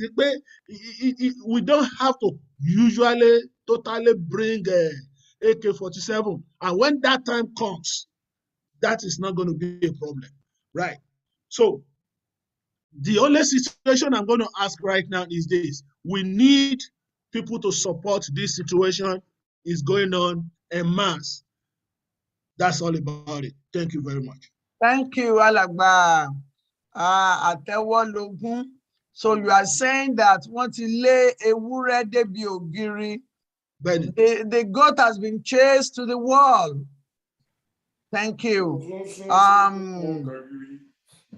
Temi Daniel, please don't forget, all of us, we are talking about the 2023 election. If we agree that it's not going to be, how is it not going to be? Alagba Temi Daniel, 1 minute. Thank you. We passed Good 6 evening. o'clock. Good evening, everybody. Actually, Okay, go ahead. I'm in Nigeria, so I know what's going on here in Nigeria. So, I heard somebody saying that we should make sure that people should not vote. But what is going on in Nigeria right now is different from that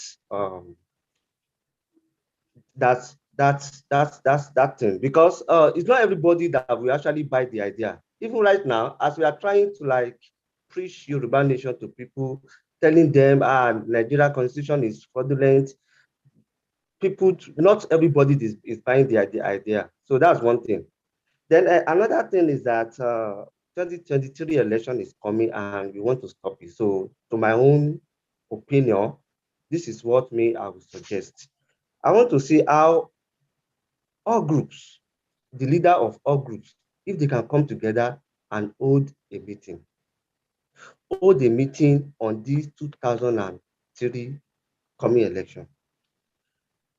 I want to assure everybody that I don't think election will hold in Igbo land because of what IPOB is doing.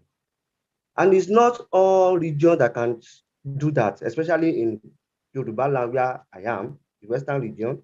Why? I don't think. Is there any reason? Thank you. One reason is because, has it been all these things kickstart when Sunday Igboho was around, and he was not humiliated or molested by federal government to the extent that he was trying to fly away to Germany. The situation of Sunday Igboho alone, I'm telling you the truth, have like put water in the soul of many people in Yoruba land. Many people have like backed out. So that's one. So, but me, I like what Nina is doing in Oyo, in Ekiti and Osun.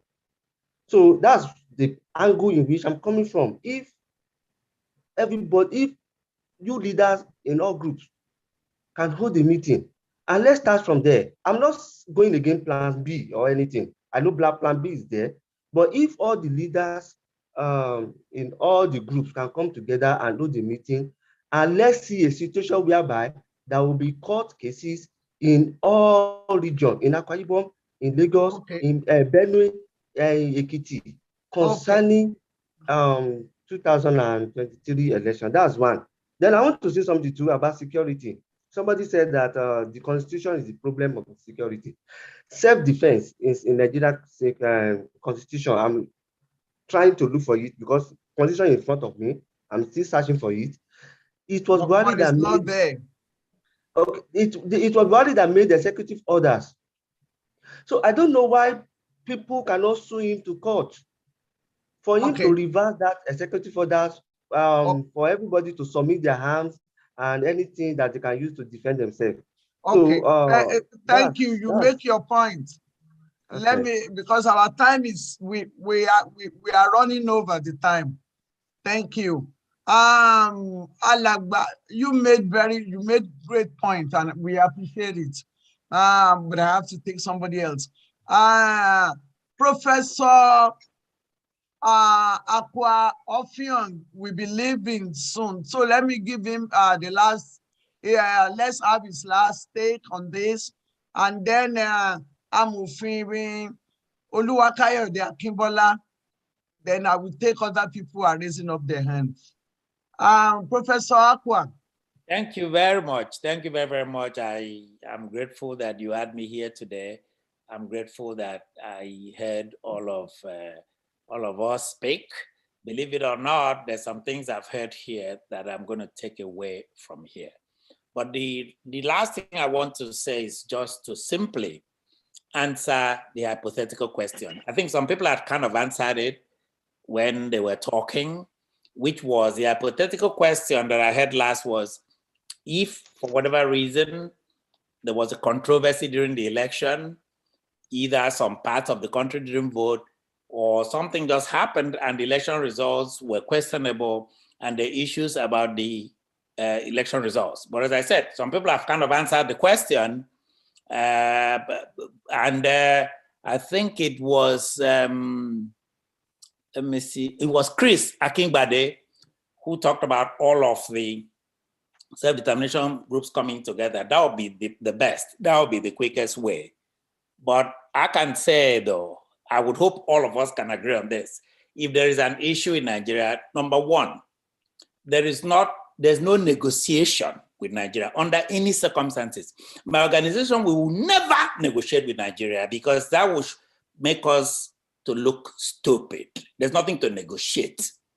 If the constitution falls or the election does not work, we will declare Igbo People's Republic.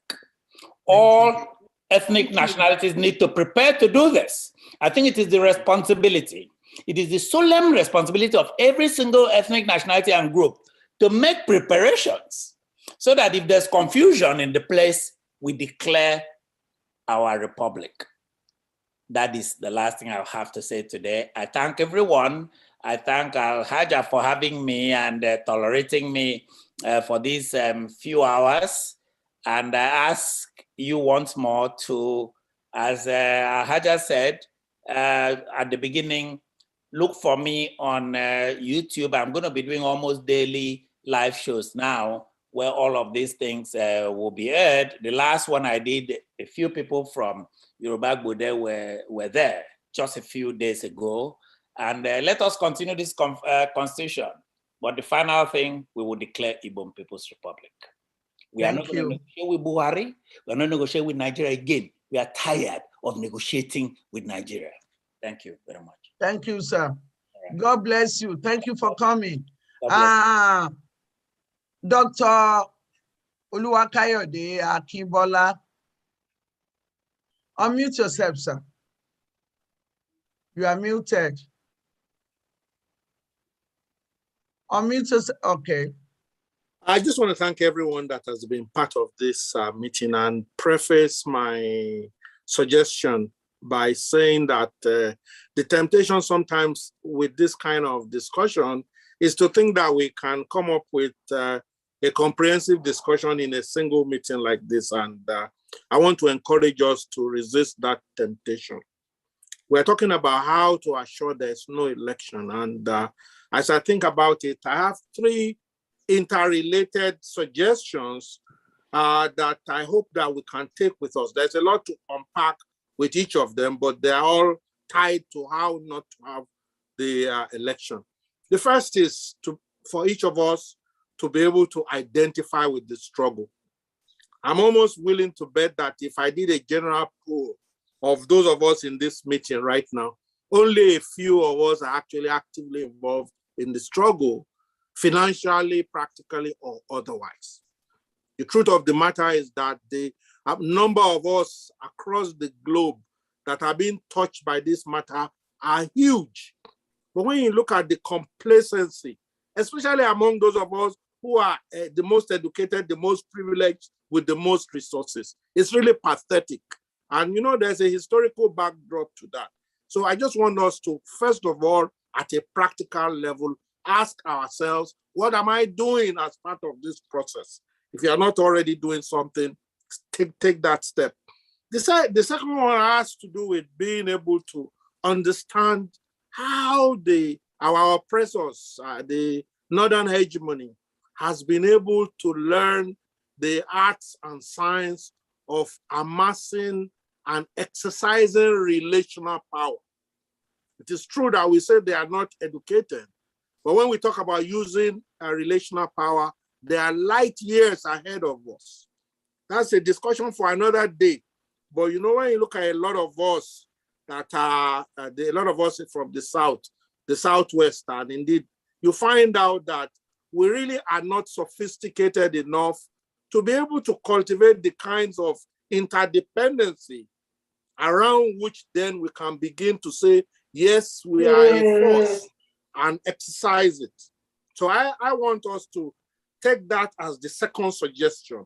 The whole issue of how we are going to exercise that power, what that power is about. The people who are oppressing us with it now, why they are able to do it so effectively, even though they are not as educated. Which leads then to the third suggestion, and this is one I've reflected on for a little while. When you look at us and this struggle right now, you come to recognize that those of us in the diaspora, we have a different set of motivations, opportunities, and challenges compared with our counterparts at home. However, it is my own humble belief that being able to prosecute a self-determination struggle of this sort with the forces arrayed against us back at home requires that we set up some kind of interdependent reciprocal relationship with those at home in a way that we can contribute the resources we have in expertise, financial and otherwise, while they on the ground can feel assured that we're not going to abandon them or leave them holding the bag. So this is not an overnight job at all. And a lot of the people who have talked about the groups coming together, as you all know, the devil is in the details. We need to unpack the groups themselves, because very often when you do take a microscopic view of each of the groups, you recognize that most of them are fledgling, and that fragility is really reflected in our collective action. So I'm just saying that if we take practical steps having to do with these three ideas, it seems to me that we'll be able to start building a lot of momentum. There's a lot of energy within those of us at this meeting today, and it's obvious that even us talking together among ourselves can begin to build some momentum around this struggle. I thank everyone, and I appreciate your listening. Thank you, thank you. I have this thing on, I have this link. We were going to play something that was sent by the by Nina's, but it's long, number one, and I tried to edit it. You know, maybe we'll be able to use it some other time. But I'm posting the link, so I want people to please write down, get down the link, and make sure that at your own leisure, I've listened severally. There are things that they are worth listening to. And I'm grateful for Nina's that they make that one available to us. Esmuiwa, what is your question, sir? Briefly, you are going to be the last person to ask questions because we have to go. Oh, thank you so much. Ekaleo, I greet everyone. First, it's not really much like a question, rather it's just a contribution. First, I think we have to appreciate the work that Ninas have been doing. They've done well. The reawakening of the people to the idea of bringing down the 1999 Constitution is an accolade that we must actually give to them. Now, it is not the responsibility of Ninas to actually come to help individual ethnic nationalities, to get something done or to stop an election. Now, I'm not a politician, so I will not be able to tell you we can build a bridge where there's no water. Now, there are things that we need to do, really. And the prof, when he was talking, actually spoke extensively on one of it. You see, you can't free the people. I'm going to free people, I'm going to give you this. You can't give the people anything. The people are the one who can give themselves freedom. You can't free someone that is not ready to be free. So now, education is the key. If at this time, our people are still talking about 2023 election, you see, that means we have more work to do. And it has to do with education. One, we must increase our level of education that we give to the people. And also, we must engage our people more. You can't actually stay somewhere and say, okay, this is what you want for the people. You can't assume the people want it. Have you asked them? Have you taken a survey? And are you sure they want it? I'm not talking about online people now. I'm talking about the people at the grassroots. They are the ones who are voting. They are the ones who the politicians are using. If you want to render the activities of the politician absolute, then you have to use the people that the politicians are using against them. Which means if the politicians are using the people at the grassroots, we also have to engage the people at the grassroots and let them see the evil of the politician. Also, I would like to address. Our time is fast spent, please. But I've been Mami raising Shola, can I borrow 1 minute response to Mr. Kibola? This will be my last point. Our time is gone. Highlighted, but this will just be the last point. Now, on the last point, it's important that we address something here. It is psychology to think that the Yoruba people are afraid or weak. We are talking about a nation. Okay, we have to stop at this point because we can't say everything that we have in mind because of time. And I really appreciate your efforts. We're supposed to be gone 30 minutes ago. We're just going to keep that till another time, please. Okay, the link that I said, somebody sent from Nina, they said the link is not working. So I'm going to request another one. They said the video is no longer available. I have it, but I did everything to be able to put it on the internet. It is not going. I wanted a little clip of it, but it didn't go. So I'm going to talk to Nina about it, and I'm glad that Auntie is here. So Auntie, please, can you have your last say on this meeting? So we can round up. Thank you so much. I'm on going. Am I muted? No, I'm we not can hear muted. you. Okay. Thank you so much. I'm still saying that, Ninas, we have the answer. We have the blueprint to get everybody out of this cage. We need people to join us. We need the Yoruba delegation to come. You know, because they say Yoruba has left Ninas. No, Yoruba has not left Ninas. The Yorubas are still very much there. But we need them to come together as a Yoruba delegation. All the groups, this one, ABC, XYZ, whatever, let them all come together as Yoruba delegation. We are asking the Easterners to come together as an Eastern delegation, the Middle Belt to come as a, so that we can all sit down and enforce this no election. Because that is our only hope of survival. Don't think we are not fighting individual politicians or individual Fulanis or whatever. We are fighting an ideology that these people have a constitution that they are using against us. And we have to make sure that constitution is seen for what it is, that it is a fraud. And what gives it life, and what gives it life every 4 years must be stopped. It's very important. Otherwise, we are all done for. We are all done for. And I mean, we are all done for. Nobody should sit in their comfort zone and think this problem will not come near them. It's going to come to everybody.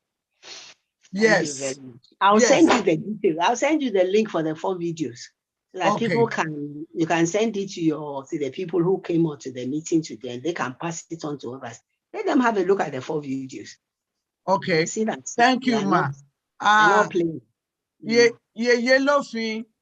And by the way, this thing that you are looking at sharing is from Dr. Fashaki and Associates, courtesy of Yoruba Gbode. Please patronize them. They are a pride to Yoruba. So I want you to give us the last stage, Yellowfin Fashaki. Thank you very much. And I want to say thank you to everyone in the house. I know every person has an idea and has something to say. But what I want to say is that we should start actualizing what ideas that we know will work.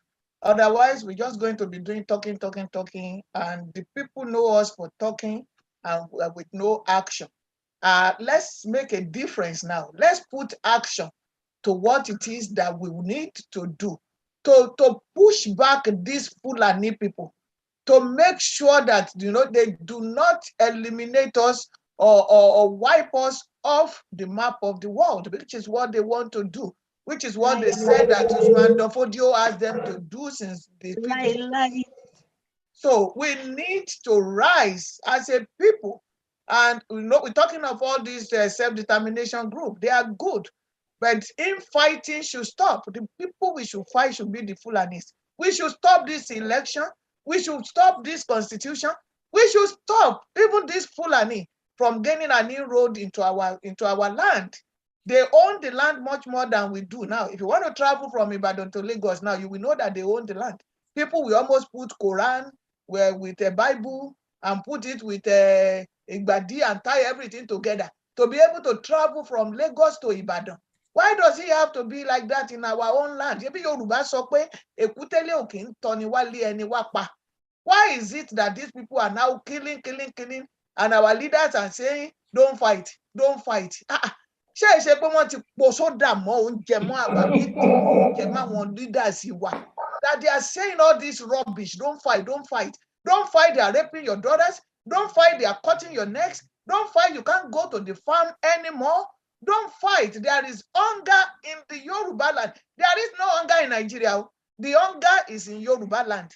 Because now, they open the border now in order to throw something to our people as if big baton and then they will eat it now, coco, and then they will forget it, because they know that that is what has been winning. Let's begin to talk to our family members, talk to your parents, talk to your brothers and sisters who are still in the land, to shine their brain. All this malu that has dulled their brain. I am campaigning again. People should stop eating this cow that human beings are mating with, this cow that they are pouring all sort of juju inside, and they know you're going to use it to do your father's burial or your daughter's wedding. You're going to do it to do your church anniversary. Let's just decide that we want away from Nigeria. We are not going to do things as we are not going to make it something like politics as usual. Let's rise up as a people. Thank you very much, Momoshola Yusuf. Thank you so much. Ohun yín ò ní bàjẹ́, ọgbọ́n yín ò ní dókè, òkò ní di òpè ní àṣẹ Ọlọ́run. Thank you so much.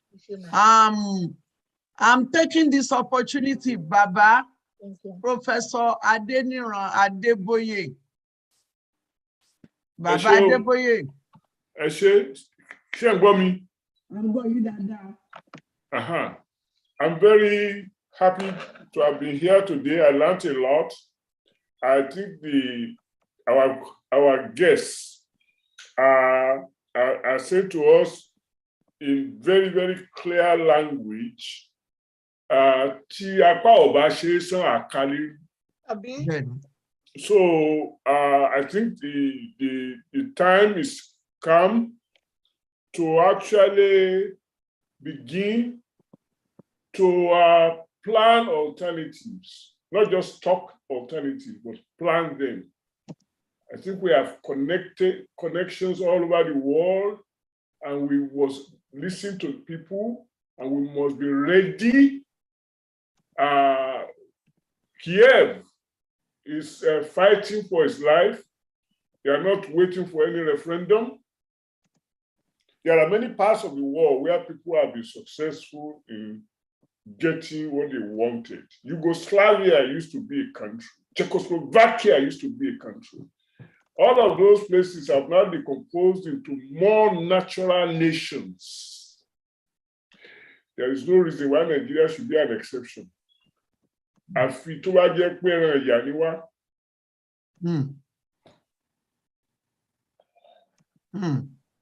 Whereas kì í ṣe ẹran ìyà. Ẹran ìyà ni jọ. A mọ̀ ṣe nǹkan o. I want to be like Lawyer Fasaki when I grow up. I see the panorama behind her. I say, oh, this is beautiful. That's Ijeshaness. Benio. Thank you so much. Thank you, everybody. I can say that we have really had a very good session today. Despite the fact that, we are still on it. We are still on it. And I'm saying this categorically. If you come on Yoruba Gbode and you belong to any of these organizations that think they are doing something and they are not doing anything, please go back home. When I say home, I mean to your organization. Your organization, go back to them and let them know that you have learned new things from Yoruba Gbode, and there are different ways that they have to do something. If you belong to an organization and that organization is not doing anything about public enlightenment, you are just wasting your time with them. Because pretty soon, you will see some of these organizations, they are going to start campaigning for the politicians.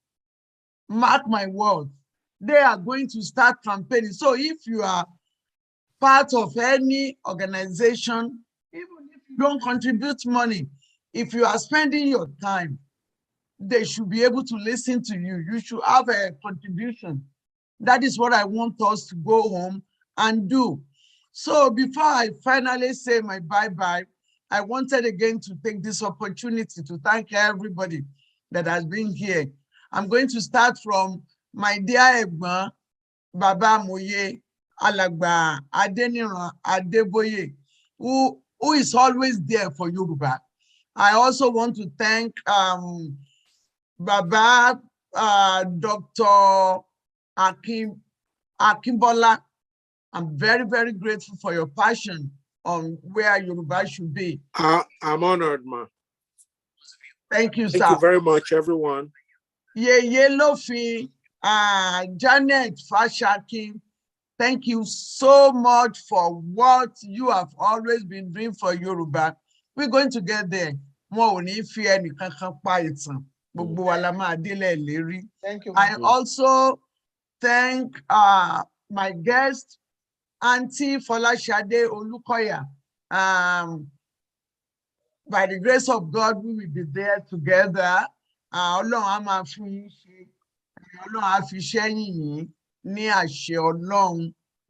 Your screen share is on. Could you remove your screen share so we can see the faces? Okay. Can you say, okay. Aha. So, yes. Thank you, Auntie. Thank you so much for your work. Thank you for everything that you've been doing. Who is that? Oh, Dr. Ophion, I'm grateful. Next week, we are going to have an important guest, Imam Adurani Gba. He has been passionate about where Yoruba should be. So it's going to be big. You will be able to ask him questions. It's going to be only him as a special guest. Please come one, come all. By the grace of God, we are going to get there. Please register your children so they can learn Yoruba. Please buy Yoruba books like the Ofaguwa. They are very, very good for your child. And you are going to be happy that you have it. When it happens that we don't have it anymore. So by the grace of God, I'm going to say thank you, and I'm going to be bidding us farewell as usual. My name is Shola Yusuf, and like I always do in Yoruba, ẹni tó fúnni lówó ni kò fẹ́ kí ebi ó pani kú, ẹni tó fúnni nímọ̀ ó ní kò fẹ́ kí á rìn lókun àìnímọ̀, ṣebí ẹni tó fúnni lọ́mọ irú wọn ni wọn kò fẹ́ kí á jẹ àjẹrun bí iṣu. Mo rí yín o, ṣùgbọ́n ẹ sọ̀rọ̀. Amòfin Tinú Akínsọlá, àgbọ̀ bẹ́ẹ̀ yín rí, kẹ́ ẹ má sọ̀rọ̀. Ní kó di omi ó ti hà. Mọ́mí wa, àwọn ọ̀gá mi lẹ gbé wá sórí panel. Ọlọ́dọ̀gá gbogbo wa. Mo watch patiently and I'm texting myself out. So, okay. wọ́n ṣe Láyé gan ni. jọ̀hún, wọ́n á ní erin kì í fọn. Come kí on, ọmọ rẹ̀ fọn. Benny. Ayé ìjọ nu, ewu tó bá dáa, tó bá ń fọn fèrè kan, á gbé kejì fún ọmọ ẹ̀, yóò wá di ya. Ẹ ṣeun mà, most of them wọ́n sọ nǹkan tó wà lọ́kàn mi, so mi dẹ̀ fẹ́ káwọn tó máa àwọn tó kì í wá all the time mi fẹ́ gba àyè lọ́wọ́ wọn. So That's good. Dr. Akínbọ́lá, he said a lot that I would have said, and Dr. Akíngbadé, you know. So ẹ ṣeun. Thank you all. Thank you, Mama Fashakin. Thank you. And Mommy Fashade.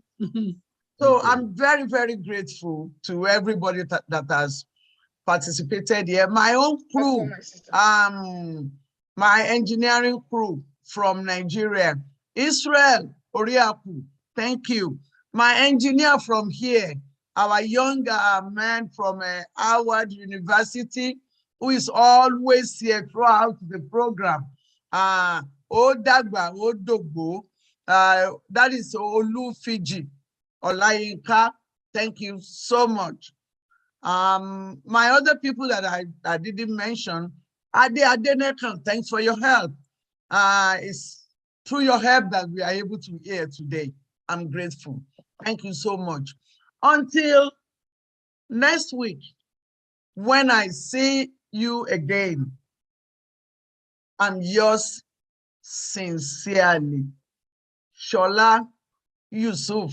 Alárápé ìbíyọ̀nù obìnrin gbọ̀ngbọ̀ngbọ̀n bí ẹni tẹ̀pá òjé, atóbi mọ́jú bàwí ọmọ Adékùnbí nìbàdàn. Ìpàdé wa di ọjọ́ mẹ́jọ. Èmi ni n ó wà, ẹ̀yin ni n ó bà, ó di kọ̀ bí òyìnbó fẹnu ọkọ̀ sọlẹ̀. Ire o. Ó dàárọ̀, ọ̀dọ̀ yín láti wà sínú o. Ó ń wà sínú lọ́dọ̀ yín. And Eid Mubarak to all Muslims. To all of us, àwa náà ń gbààwẹ̀. Ẹ̀yin àjọsán àmọ̀kọ́ni. Àwa náà ń gbààwẹ̀. Àjọsán ṣe bá àwẹ̀ òní tán. Àwẹ̀ tán ojú ta tọ̀sán. Alàgbà àtẹwọ́lógún ẹ̀yin náà gbààwẹ̀. Mo rí yín tẹ̀lé. Àjàmọ̀lá àti gbẹ̀gì. God bless you. Thank you so much. Have a blessed week. Happy month of May, the month of grace. In Jesus' name. Thank you.